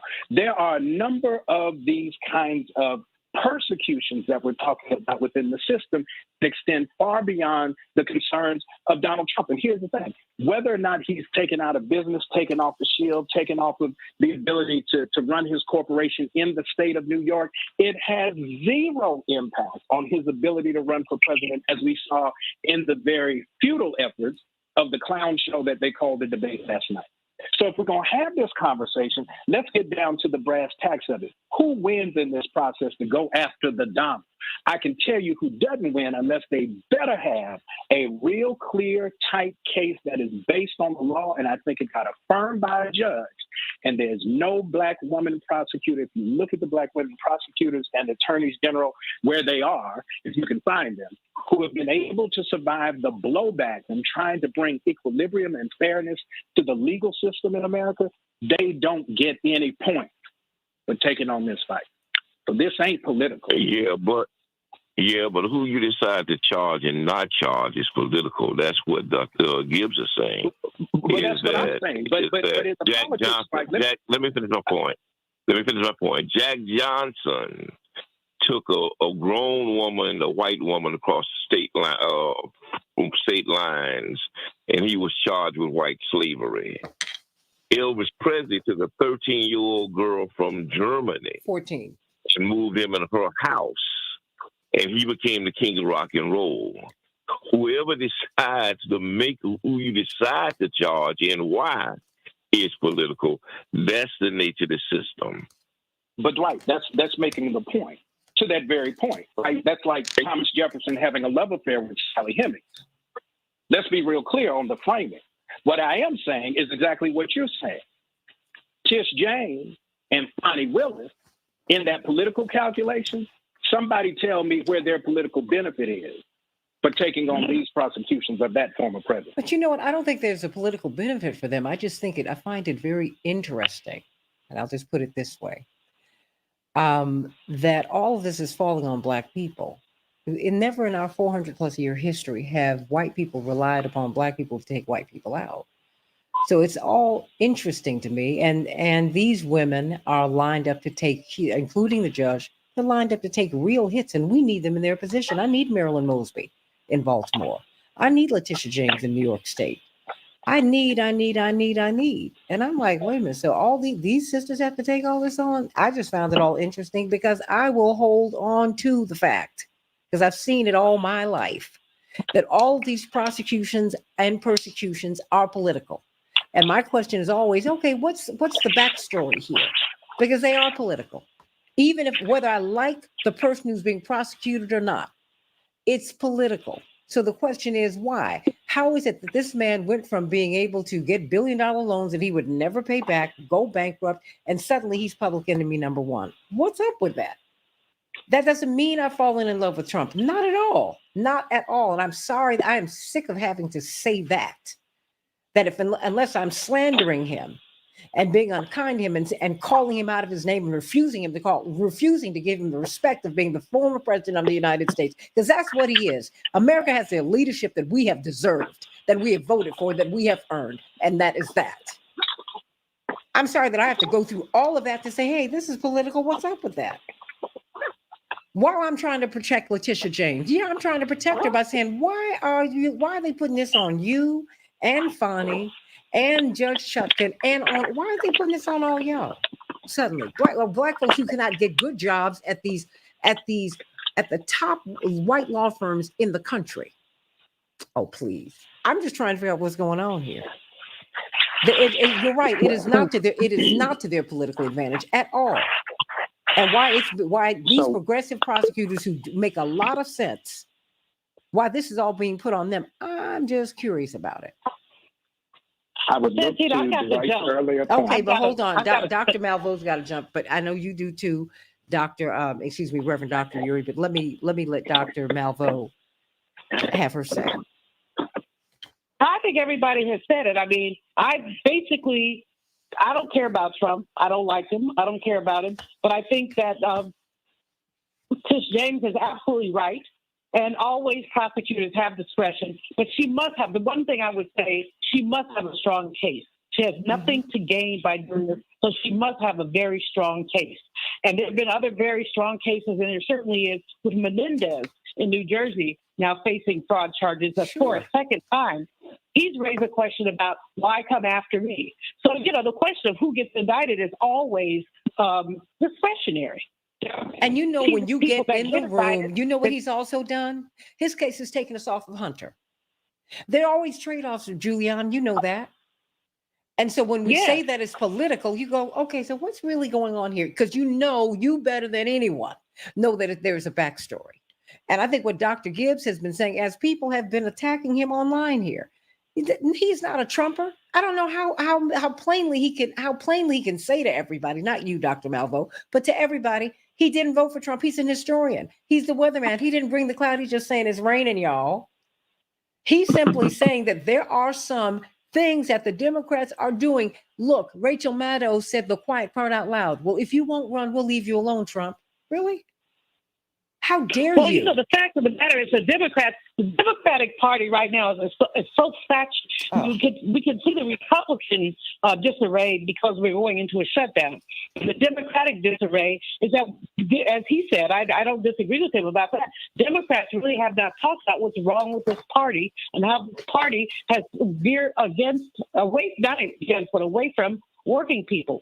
Biden standing on that picket line meant the world to so many people because it was really important. The auto companies made a lot of money, but they don't want to pay people the same lot of money that they're paying themselves, the CEO are paying themselves.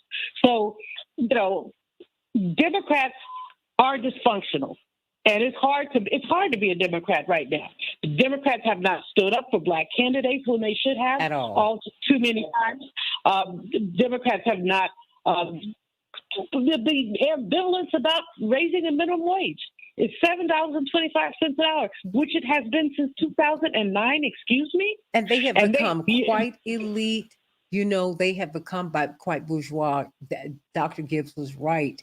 When you see a Democratic pundit on television, they have Ivy League pedigree, and they are not there talking. They don't talk to the people. They don't talk to the UAW workers. They don't talk to poor people.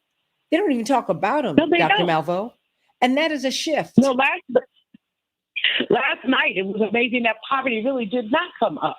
But I'm chiding myself for even watching that mess. I'm like, why did you sit up and watch that mess? Because they're going to ask you about it. That's why you had to watch it. Please, you're an academic. Yeah. You don't understand. You got to watch it all, even when it makes you sick. And it did. And it did. I had to go look at my Tylenol. Anyway, I need to bounce. This has been fun. Greetings to all. Everybody have a wonderful Thursday. I'm on my way to the Library of Congress, and I have a meeting. Dr. Malvo, I'm going to send you this story.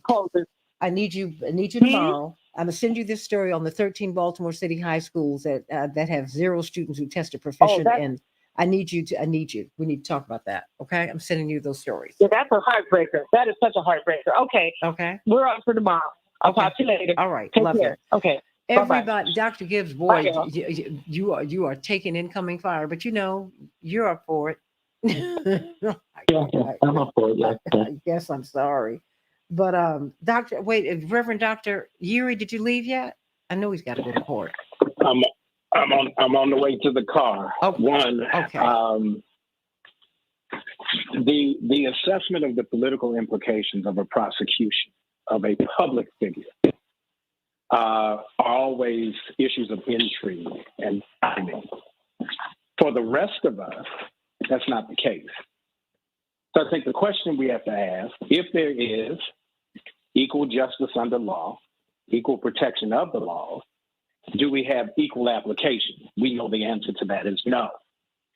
The consideration of whether or not this particular political prosecution takes on a different, not necessarily special kind of air is a question that when we raised it with, let's say, the prosecution of the formerly known Central Park Five. Mm.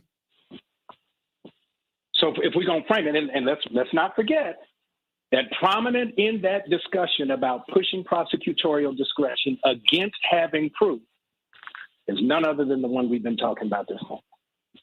So we're good to have the conversation, but let's put it in the right trajectory of a historical context so that when we start talking about how discretion actually works in the legal system, we can then ask, I think, the real questions that go down to why him, why now, why these prosecutors. Santita, you're right. Why these prosecutors and why this judge? Could it be that but for the principles of the persons you identified, you might not ever have a prosecution and the system would never get challenged? But my history is folks never do anything for Black people. They do things to Black people. And I'm a hold to that. So that's why I'm asking that question. I'm like, well, no, I'm clear, but I'm saying we're in agreement. We're in agreement here. That's why I'm saying I'm asking the question. These people who've had the hardest road to travel to become the AG of the state of New York. Are you serious? Marilyn Mosby, Kim Foxx, Ketanji Brown Jackson in the chaos. I'm talking about these people, and suddenly all these the biggest cases get dumped in the lap. The folks that y'all been going after, suddenly you want me to do it? Hey, Mikey, yeah, give it to Mikey. Yeah, he'll try. He'll do anything. I'm just trying to figure out how I understand. And, but in the principle. No, well, but in the principles of the person, Bonnie Willis, Tish James, Judge Chutkan, I think we also have to leave room to Dwight's earlier point that the reason they are in the position to do this now is because their values are in the right place in terms of bringing credibility out of the system. Wait, first of all, I get all of it, but I'm still suspicious of all of it too, and I hold to that. Certainly hold on to your suspicion. I'm going to court. I can't do. Look, suspicion's on the other side for me today. Well, please. Okay, Dwight, you about to say something? I think that I think that, and I agree with Yuri that it's a matter of their values and they having a wherewithal to make the prosecution. But I think the calculation for them is not how much they got to gain; it's how much they got to lose. Is that here's a case, the highest profile case in history. They're on the line for them. If they lose, it becomes a massive failure. And they have to deal with the retribution of if they lose. Because if they lose and president, if Trump becomes a president again, then he's going to put the wrath of his office onto them. And also all of the threats and all of the risks that their family's going to have to do for filing the case in the first place comes down to them. So I don't think it's any virtue or any major reflection of either their competence, though they are competent, or their values, even though they have them, which has put them in position.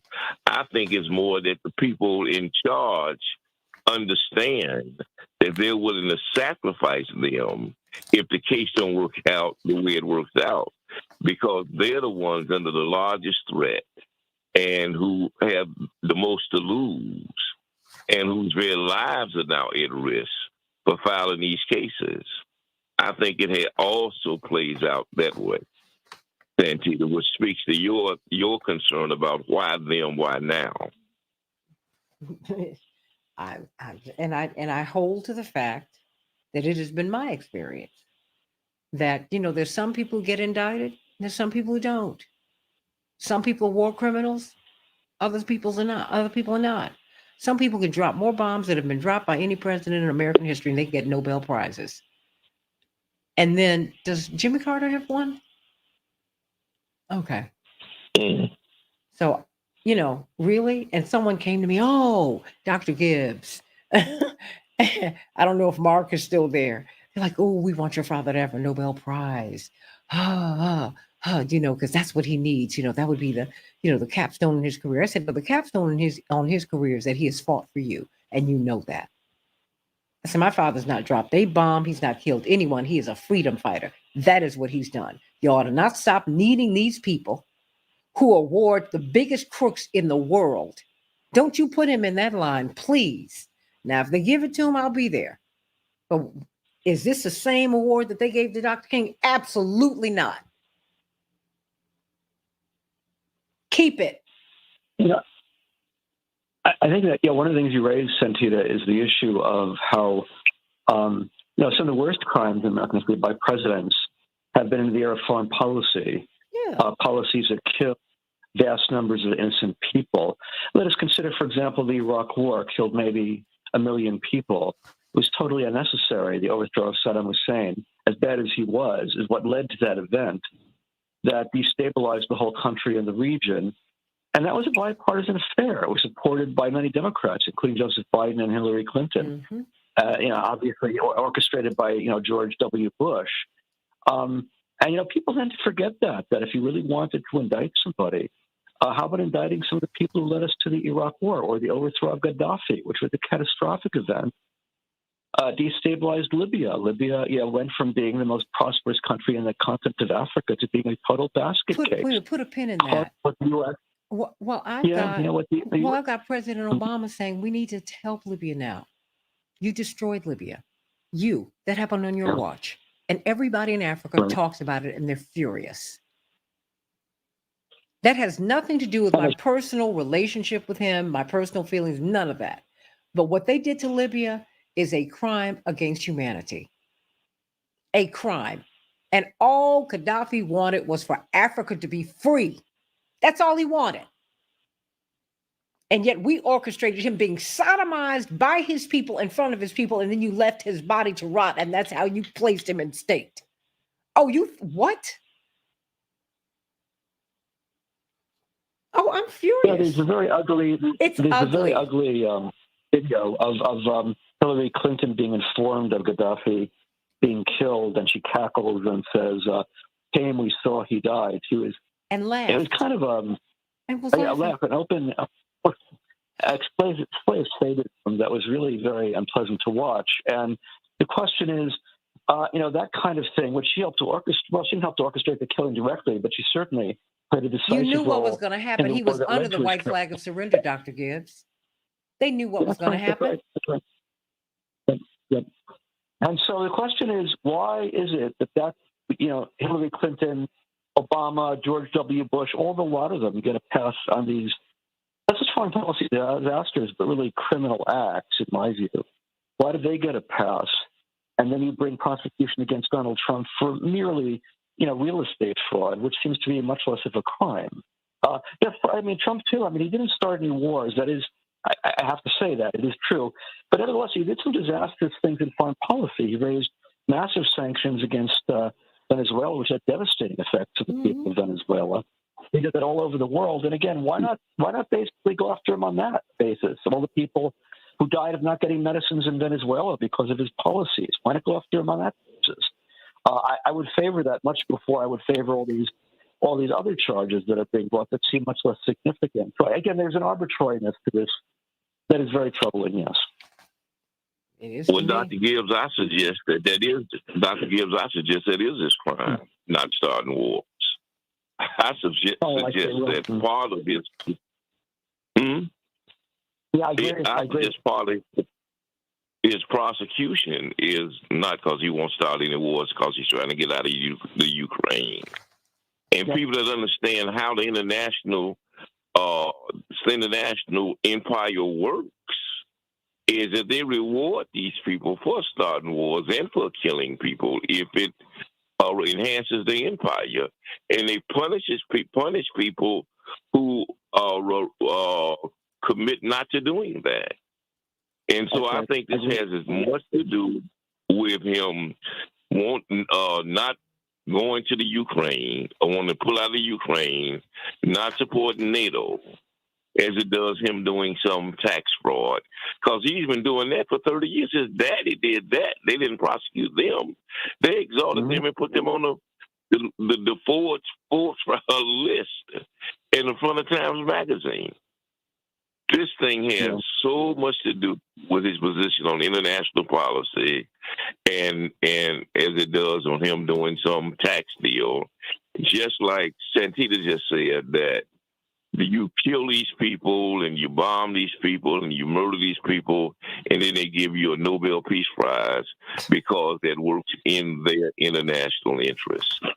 It's hypocrisy. And I don't care who thinks. That's right. And I don't care who says no.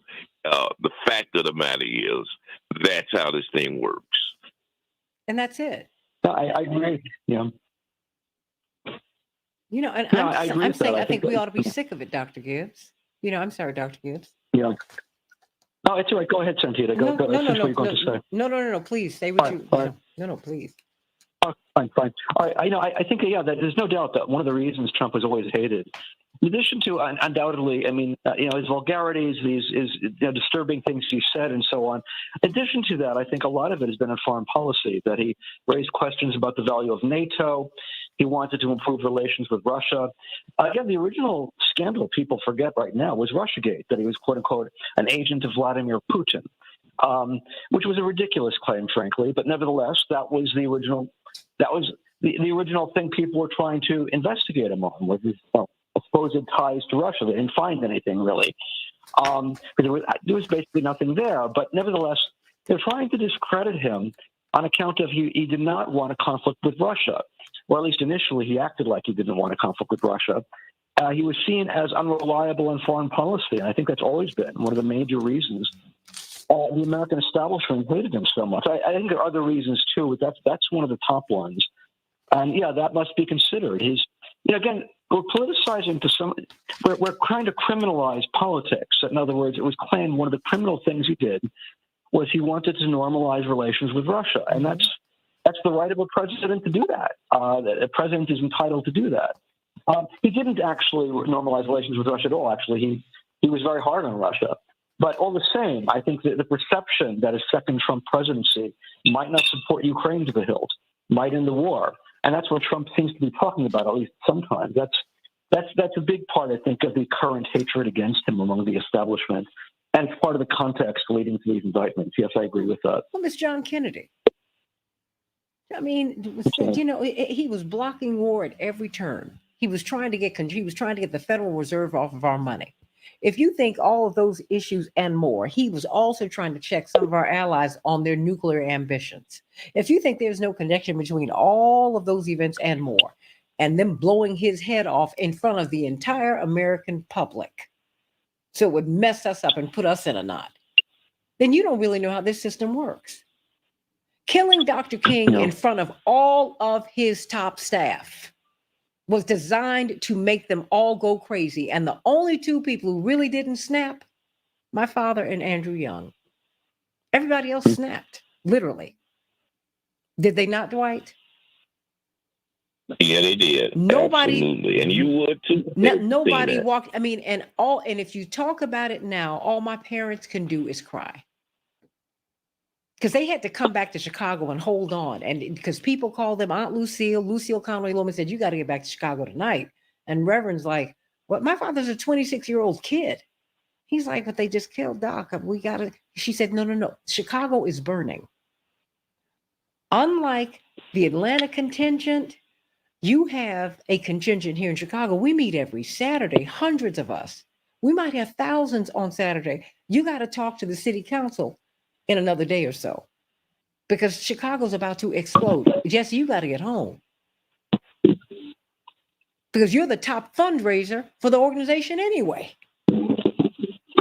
This was designed to take everybody out. On the cover of Newsweek, instead of having Dr. King speaking before the Lincoln Memorial at the I Have a Dream speech, Dr. Gibbs and Dwight, do you know the picture that they had of Dr. King to announce his death? I mean, to talk about his death.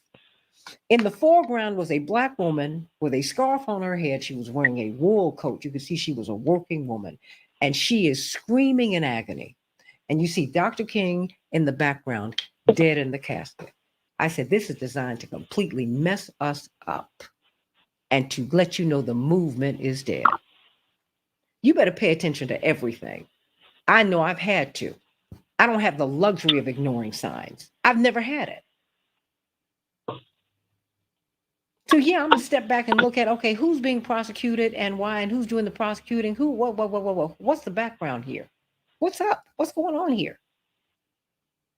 And we should be asking all of those questions. Even as you look at someone who committed some kind of malfeasance, but I'm like, is that what he's really being prosecuted for? And I don't have to, and please don't get on me about liking him. I don't hate anybody. And I did not vote for him. That ain't my cup of tea. But I'm not enthusiastic about Democrats because they don't want to talk about poverty. They don't want to talk about moving the needle for Black people on stop. How are you going to put me on a trajectory to get out of poverty? It'll take me 513 years to reach economic equality. You're not talking about that. You're ignoring the fact that something down in Brazil made this past weekend on the Sunday shows. It was brilliant. She said, y'all are ignoring the fact that this is a movement. This is beyond him. These people are really willing to ride and die and live and die on him. There's something else going on out here, and it is not just about him. It's about people who are in pain. People who are not eating. It cost $100,000 to go to the University of Chicago per year as an undergrad. Who could afford that?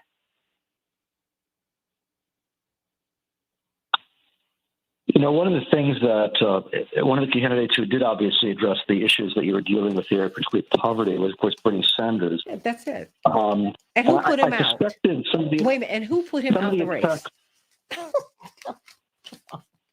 I'm sorry? And who put him out the race? Well, I believe it was in the South Carolina. Yeah. Well, it was. I think with the sense I had with the RussiaGate scandal, honestly, when they were attacking Trump as being an agent of Moscow, I always had the impression they're warming up to attack Bernie Sanders. And I think if there was a real danger, well, in the first place, he was attacked. I heard repeatedly it said that the Russians want Bernie Sanders to win. In fact, after he won the Nevada primary in 2020, there was a report in the Washington Post. The CIA thinks the Russians are backing Bernie Sanders. And so I thought, okay, here we go. If people shouldn't think that it's just Trump who's going to be attacked this way. People on the left have long been attacked this way. And, it was probably one of the reasons Bernie Sanders got knocked out right after the Nevada primary was this report in the Washington Post that the Russians are backing Bernie Sanders with no evidence whatsoever, not a shred of evidence. And, it's a completely discreditable way of proceeding politically, especially since, the intelligence services are inserting themselves into the process, which is itself problematic. They have no right to elect a president or decide who's going to be president, but they seem to think they should. And, there's the problem is if you do this to Trump, it's going to happen to other people too. This is kind of a pathological feature. And so, it's if you set a precedent for political prosecutions, and obviously, as you know, this is hardly the first time this has happened. If you set a precedent for that, it's going to be used against other people too. It's not just going to stop with Trump. And, if you start red baiting Donald Trump, ironically as that may seem, calling him an agent of Russia, using the McCarthyite technique, it's not just going to be Trump who's going to be red baited like this. Others will be too. These are pathologies in the political system that are very unhealthy. And I have respect for people like Letitia James, who is taking some risks in doing this. But on the larger issue of politicizing the justice system to achieve political objectives, that's a very questionable process, and that can boomerang and hurt everybody in the future. And so I view this sort of the whole process of a politicized prosecution very dimly. Dwight, do you have any response? Well, I always said that if you sow the wind, you reap the whirlwind, and it's believe me, you, that it's going to come around very quickly. That the Republicans are going to start imposing the same kind of political persecutions on the Democrats, and it ain't gonna be so much. It ain't gonna be so much fun then. There won't be so much glee then, because there's as much rot on the Democratic side that it is on the Republican side. It's just they hadn't gotten to it yet, but they're on their way, and so you got to be careful what you ask for, because at some point you're gonna get it, and you're gonna get it in spades. There, and that's why I said I'm with Professor Gibbs. It would have better have been to beat this guy at the ballot and make the process look fair than to work so hard to keep him out of the race and to forego the will of half the population who wants him in the race so they can vote for him. That is dangerous ground to be on. It is dangerous ground to be on. Because it's not going to stop everybody, and it's going to get so ugly, and people are going to get riled up in the public space, Dr. Gibbs and Dwight McKee, and some people will get hurt, at the very least. When you have people who are as emotional about this man, and I'm not saying that you don't touch him, I'm saying there's a way that you deal with people. Figures like Trump, in whom people have so much invested. It's just that they did the same thing with Barack Obama. They knew they could not let a hair on his head be harmed. Quite frankly, when Reverend ran for president, same thing happened. People started saying in Time and Newsweek articles, if something happens to him, we don't know where the furies in this nation will turn. I remember when Minister Farrakhan said, you got Malcolm, you got Medgar, you got Martin, you won't touch Jesse. And it would drive the crowds crazy. Now, Reverend's not the same kind of figure. I mean, but I'm just saying to you, also we need to clean out our own hearts. Either you want justice or you don't. You want justice. Take this as an opportunity to look at the rot in the system. You got three Supreme Court justices who have personal investments, at least John Roberts and Samuel Alito, in companies that could reap billions in an upcoming ruling. They're not talking about recusals. There's just rot everywhere. You ought to be tired of that. These people value and devalue. They inflate the value of their homes and of their property so they can be in Forbes and magazines like that and in publications like that, so that their social and political and business cachet can be increased. And then when it's tax time, oh no, it's not worth 50 million. I lost 50 million. That's how the game is set up for them to win and set up for you to lose. Wage workers don't become wealthy. You have to hit the lotto. Wealth generates wealth. You ought to just understand that. Don't get mad with me. I didn't create this. I'm just trying to point it out to you so it's something that you look at and say, I want to fight it. Don't get mad with Dr. Gibbs. Rachel Maddow said the quiet part out loud. Well, if he just does this, we won't let him run. Is that all you want? You don't want an end to poverty, Rachel? You don't want the Supreme Court? I mean, you don't want the Supreme Court to be regulated, so all you want is for him not to be there. Why? Then that begs the question for me, Dr. Gibbs and Dwight McKee. Okay, why do you not want him in that office so bad? Why is it that when he was in the office, the military wouldn't give him certain information? So he was in a trap.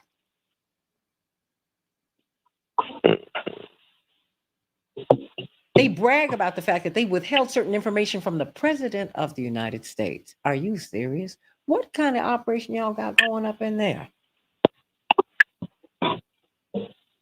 Yeah, that's definitely been a big part of the problem, in my view, is that, again, I don't like or trust Trump, but there's a basic problem that nobody elected the generals, nobody elected the CIA. There's nothing in the Constitution that mentions the CIA. All right. And yet they've played a significant role in American domestic politics. I mean, the generals, as you said, have acknowledged this. The CIA was leaking information damaging to Trump and Bernie Sanders all along. And again, who elected them? Who gave them this authority to decide who should be president?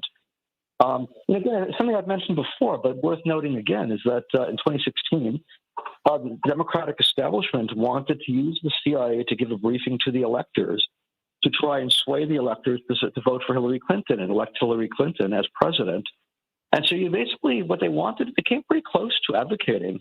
I think even the CIA didn't go along with this, is having the CIA come pretty close to choosing the next president of the United States. And that's very dangerous territory, in my view. That's not how a democracy is supposed to work. Well, they're all up in Congress now. Now they run for office. That's right. I mean, That's right. more and more of them are members of Congress. I mean, are you serious? That's right. Yeah, that's true. So what are we doing here? Yeah, the Democrats have become, actually polls show this, the Democrats are now very, have a very positive image of not only the CIA, but also the FBI, an agency that Harry Truman once referred to as America's Gestapo. Republicans, ironically, and this is, I'm old enough to remember when it was just the opposite, that, it was always left that was very critical of these agencies. Now basically the Republicans are the ones who are critical of these agencies. That doesn't mean the agencies have changed in any fundamental way. They still do all the same dirty activities they've always done. It's just that the Democrats have now come around to liking them. It does say something very negative, in my view, about the Democratic Party. It does to me. I'm like, this is real interesting that suddenly they're the heroes. I mean, and they're the heroes with Black people who are supposed to be freedom fighters. I'm like, really? How did you all start liking? Wait a minute, this is the same Popo police that this is J. Edgar Hoover's group. You mean y'all trust them? Really? Well, you know that I said, hey, you know what? You're on some other stuff. I don't understand that. I don't. The FBI. Let's not forget what they did to Dr. King. Let's not forget that detail here. And it's not as if that's just history we should forget. History in the distant past. This is a very dirty agency, to be very frank about it. And we need to basically be honest about the history here and also the present of what they're doing. And the kind of naivete that it serves our short-term political interests, so we should forget all about these things. I don't agree with that. Well, I think I'm gonna stay right here. And if y'all do something different, then I'll ride with you differently. But everything that you have done has been so destructive. They have not been on the side of any freedom fighters ever. And if they've been on the side of a freedom fighter, you need to run away from them, because that is not a freedom fighter. That's the police. So yeah, I said it. Yeah, I said it. I'm tired of it. I'm a grown woman who's seen a lot, Dwight, Dr. Gibbs. And like I said, I am fear proof for people to say whatever it is they want to say to me. You have tried and you've done everything to my family that can be done, and to the people I know. And okay. I'm like Robert Kennedy when he said, death is not the people ask him about the specter of assassination that is around him. He said, death is not the worst thing that can happen to you.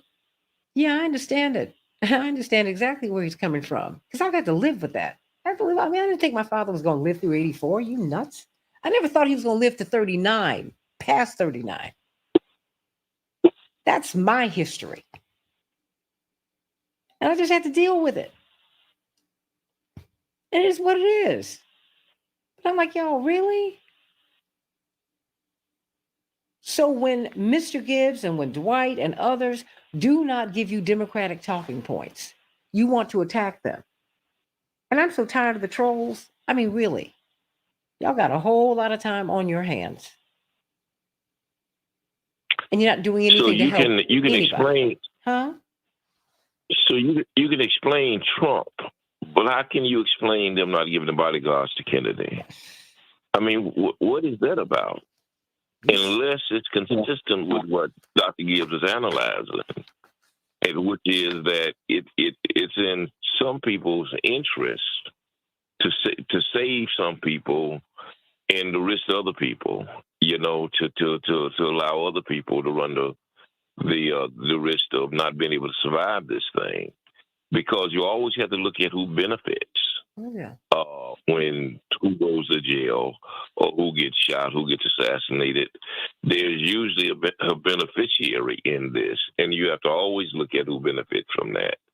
And I'm not calling any names or making any accusations. I'm just saying that science would say, and the law says, when they're looking at a case, who benefited in the case. Explain to me why Kennedy does not have bodyguards. You need to explain that one to me. And I got attacked for even talking about that. I'm like, really? I'll live with it. But you mean to tell me I'm not supposed to mention his name? What? Oh, everybody. I mean, you say that you don't want censorship, and that's what you're engaging in. You say you don't like fascism. We're becoming fascist. You want to push back against that which is bourgeois. No one is more bourgeois than the Democrats. They're just as out of touch. Out of touch. While the Republicans are able to now be seen as a party of the people. You can't make this stuff up. You just can't make it up. Obama just bought a $12 million house. If Reverend Jackson bought a $12 million house, it would be front page news and questions all over the world.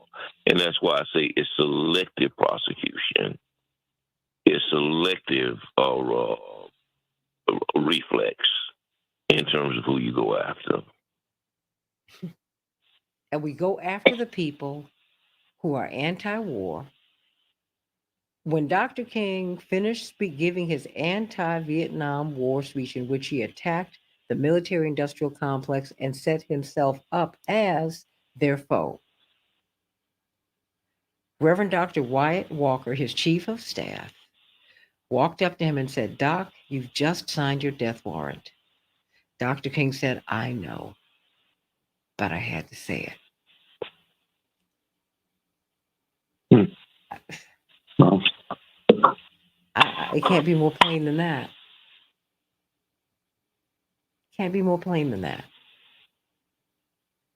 John F. Kennedy kept saying no to war. And all those jackals around him kept organizing war. And after he was killed, all the wars were on and cracking. I mean, really? And we still have not gotten the story straight from, no one believes the Warren Commission. No one. And you still will not give Robert Kennedy any security with his family's history? Are you serious,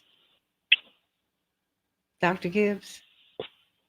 Well, I was going to say it is remarkable if we look back at Kennedy's famous 1963 speech at American University. Oh my gosh! It really was a remarkably intelligent speech, and a level of intelligence and even wisdom that it'd be almost impossible to say right now without being denounced. He talked about the need for negotiation, the need for coexistence with countries we may not agree with.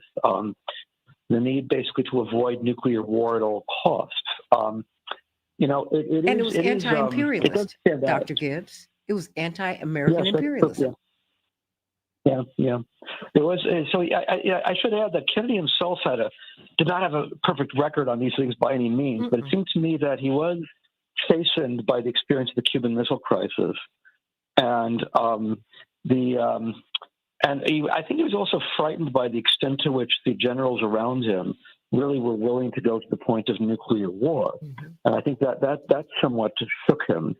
At least that's my guess. I mean, I don't have him here. He's not here to be asked the question, but that was the impression one had, is that the experience of the Cuban Missile Crisis so shook him up. It did change his mind, I think, on a lot of things, most notably foreign policy.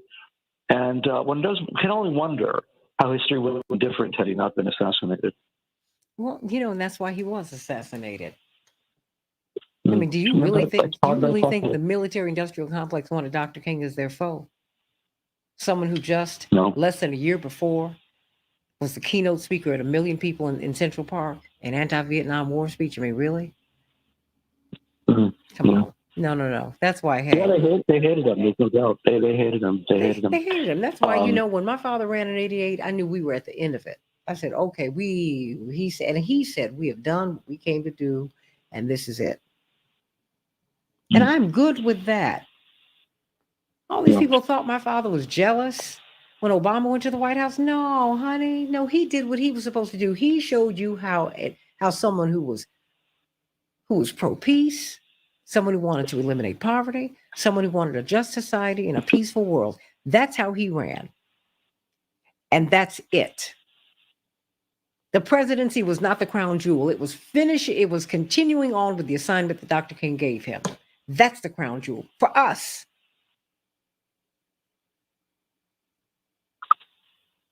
I want poverty to be over. I don't want another Mr. Mendoza to have to call in to speak to Commissioner Bill Lowry because he cannot get his insurance company and the big hospital here in Chicago to give him a biopsy when his PSA levels are off the charts and it looks like he's got prostate cancer. I'm sick of a system that does that to people. Aren't you? You ought to be. Nobody should die on that kind of foolishness in America or in the world. My pastor, Reverend Clay Evans, used to say, Dwight McKee, I've never seen God make a mouth he couldn't feed.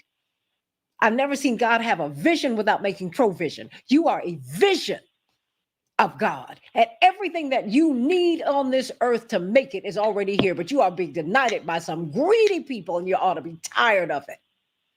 And the people who argue for you, you want to beat them down. And the people who want to beat you down, you want to lift them up. You ought to be tired of that too.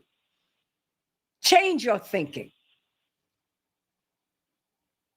The Democratic Party is not your God. It is just a party. The Republican Party is not God. It's just a party. You need to elect the people who are going to work for you. Period. Make them do it.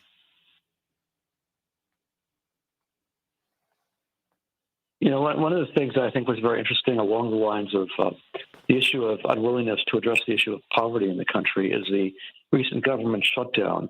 And, the government may well shut down, I think this weekend, in the next couple of days. Yes.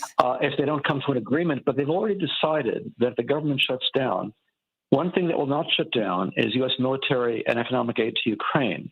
And so, they'll shut down government programs that help people in this country for who knows how long. Hopefully not for very long, but we don't know really at this point. But they've already decided that something that is sacrosanct is projecting American power around the world, which is what the Ukraine war is about, in my view. And that has always been the top priority of multiple presidents, and certainly of Biden. I'm sure Biden, I'll be very frank, I have the impression Biden is having the time of his life running the Ukraine war. That's what every president wants to do, is to run a war. And, this is helping people improve their lives, helping to increase living standards, helping to reduce racism. I think presidents see this as mostly pretty boring. What's exciting is running wars. I've been through presidential papers at presidential libraries. It is really remarkable the extent to which foreign policy is the overwhelming focus things like education, health care. Again, that's seen as boring for presidents, and I'm sure Biden sees it that way. Even if on the campaign trail, he's not going to say it. You know, Osa just said, like we all know, Biden cut poverty, and guess who brought it back? It wasn't Biden; it was the Republican Party. Osa, get over it. Did he do? Has Biden done a lot? I mean, I guess you're part of the Democratic Party, which is fine. I am too, but I believe in calling people out. Biden did what we made him do. Period. We pressed him to do that. And did the Republicans overturn the cuts? Yeah, I mean, come on. Dr. Gibbs? I was going to say, he did take some what I would consider baby steps in the right direction.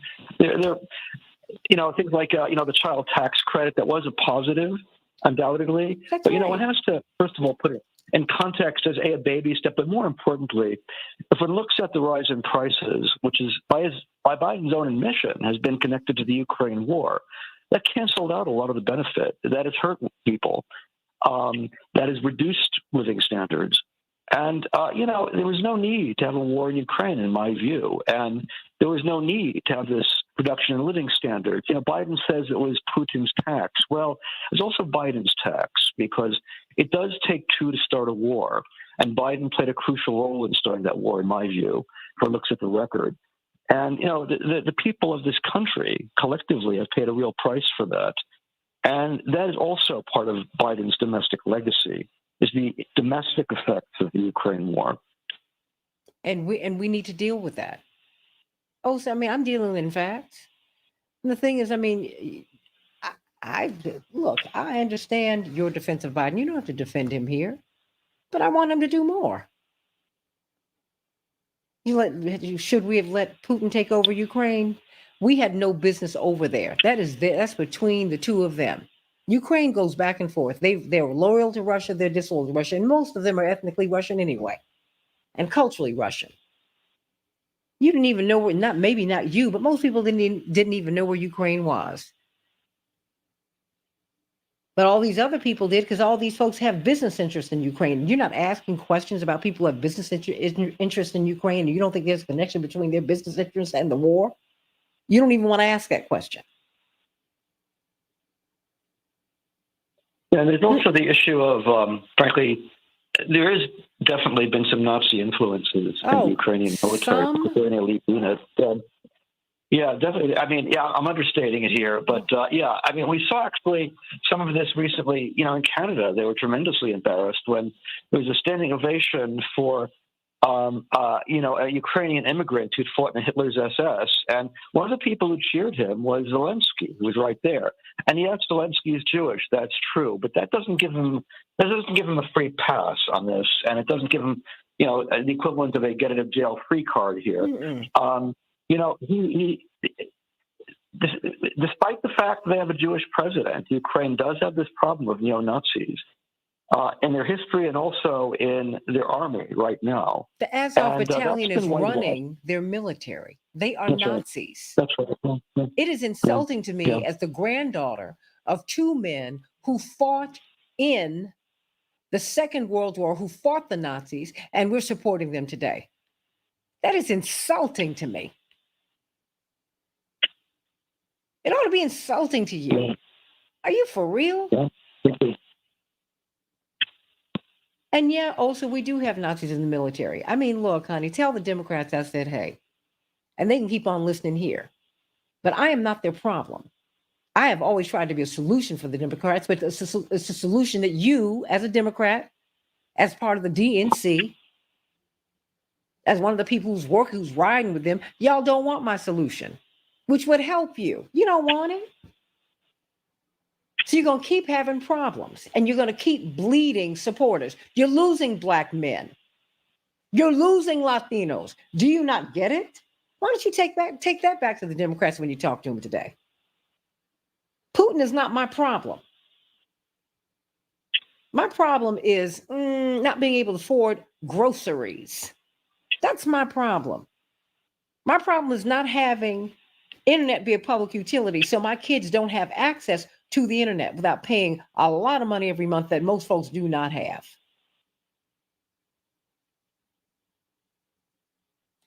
So, I mean, just stop. Take that back to them. I'm not their problem. I'm not pushing the black men away from the Democratic Party. The Democrats are.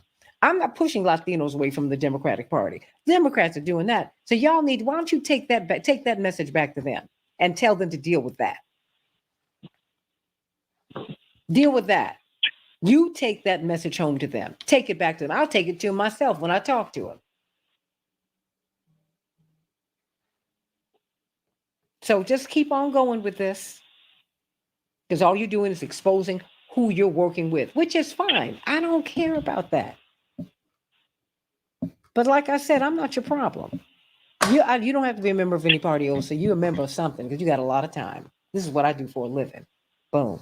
So there's that. And you can vote any way you choose. I don't care. But next time, call in. Put your argument not just here in the feed. Call in. Grab that mic. Call in. That's what you need to do.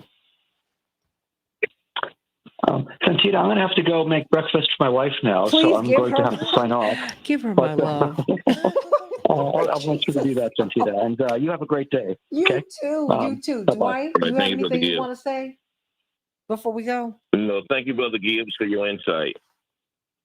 Thank you, Dwight McGee. I appreciate yours too. And yes, right. Since y'all get beat up together, I'm gonna call you the Bobsey twins or the Mopsy twins. Dwight, do you want to say anything before we go? Yeah. No, I'm all right with it. Okay. I just think that values have to be. You have to make sure that people are not framing your values, and you will allow them to tell you what's valuable to you. Mm. Part of the dilemma is people not just define what's valuable to us, but they impose their values upon us, and it becomes a point of manipulation. And I think even in this political atmosphere, that is the case. Mm-hmm. That I think people have imposed values on us, and they want what's detrimental to them, for us to have a buy-in and make it detrimental to us just because they said so. And that the things that have value to them, they make value to us, and they impose that on us, and we have to have a buy-in. Otherwise, if we don't buy into that, we are fascists or communists or Trumpites or whosoever they want to call us. And I think part of independent thinking is to do your own analysis and come up with your own conclusions, and to purge yourself of those impositional opinions that people put upon you to remake you in their image, which is generally not in your own interest. And they've convinced us that if we're remade in their image, that somehow it's in our interest, as opposed to us finding what our interests are for ourselves and leading with that. And that's the charge, I think, of this show, is to try to give people more information so they can at least come to their own conclusions. Not saying we're right or wrong. We just want to give them information. And then so they can come to their own to your own conclusion. Do with the information what you will. But if you want groupthink, I don't do that well. I just don't, because I got to step back and sit and see what the landscape is. I mean, I got to step back and see, because a lot of what I have seen, I do not trust, because I have learned the hard way not to do it. Dwight? And if you see more value in a Picasso than in the Ernie Bonds, then something is off in your imagination and how you see your own set of values. And I always use the example of Good Times. The song says that keeping your head above water, making a way if you can, temporary layoffs, good times. Easy credit ripped off. Good times. And you happy you got them. Good times. Somebody's telling you that all the dire circumstances in your life, being laid off from work, not having enough money, your family starving, you living in the ghetto, you living in the in housing that's inadequate, and then they tell you that there's good times, and if you buy into it, something's wrong with you. Somebody's in your head. Anytime you need a payment, good times. What? Yeah. That means I got bad credit. I mean, Yeah, and not only are they good times, you better be happy you got them. Cue the organ. Somebody is in your head. Cue the organ and then the black choir. Good times. Oh yeah. Temporary layoffs, good times. Easy credit. Somebody is defining your values. Yeah. Wait a minute. Somebody's defining your values for you. And Esther Roll had to fight to have a husband on that show. And then they ended up killing him. Oh, come on, y'all. Like I said, and cue the organ. Because he what? And they killed him. And they killed him. And I've talked to him. And they killed him because he wouldn't co-sign on the stereotypes. That's right. He said, "No, I'm going to be a father. I'm not going to be a minstrel. I'm going to be a minister, not a minstrel." And they said, "Well, then you don't work for the show, because we don't want fathers to see themselves that way." And so they killed him off because he wouldn't co-sign on the stereotypes. Somebody is in your head.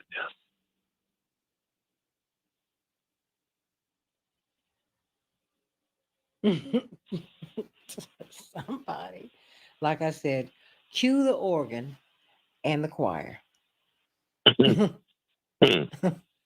Okay, that's all. Dwight, it has been a joy. It has been a joy interacting with you, Osa. But like I said, Osa, call in. You got a lot to say, and things get missed when you write things up. And somehow or another, people, I don't know, have the courage to call in. Let me put it that way. Yeah, that's why I'm calling you out on that. If you got this much to say, you might as well call in. Might as well. You spent a lot of time with us today, and I'm glad you have it to spend. So I love you. Thank you, Henry, for a great show. Thank you, Dwight, Dr. Gibbs, Dr. Knighton. Everybody, please get over to this Black male, and it's really a health fair for everybody. A male health fair at the Apostolic Church of God here in Chicago from 5 to 8 p.m. this evening at 63rd and Dorchester. Huge church. Is going to be something wonderful. I think you're going to get a lot out of it. You learn how to take care of your end of life care, get your affairs in order. They're going to have in order dental health, free screenings, all of that. And if you are having trouble, like Mr. Mendoza, he was in a fight with the insurance company and the hospital trying to get his biopsy so he can find out if he can for sure definitively if he has prostate cancer. Well, he's going to be able to resolve that tonight at this fair. And that might be you too. So everybody get on out there. Thank you, Keith. I love you, Keith. Mwah. My singing buddy, my singing mate. Love you, love you, love you. Thank you, Linear Bob, Robert, Osa, and everybody. Bob, hey, I'm out of here. I love you. I love you. Love you, Dwight. We're out. Boom. Have a great one, everybody.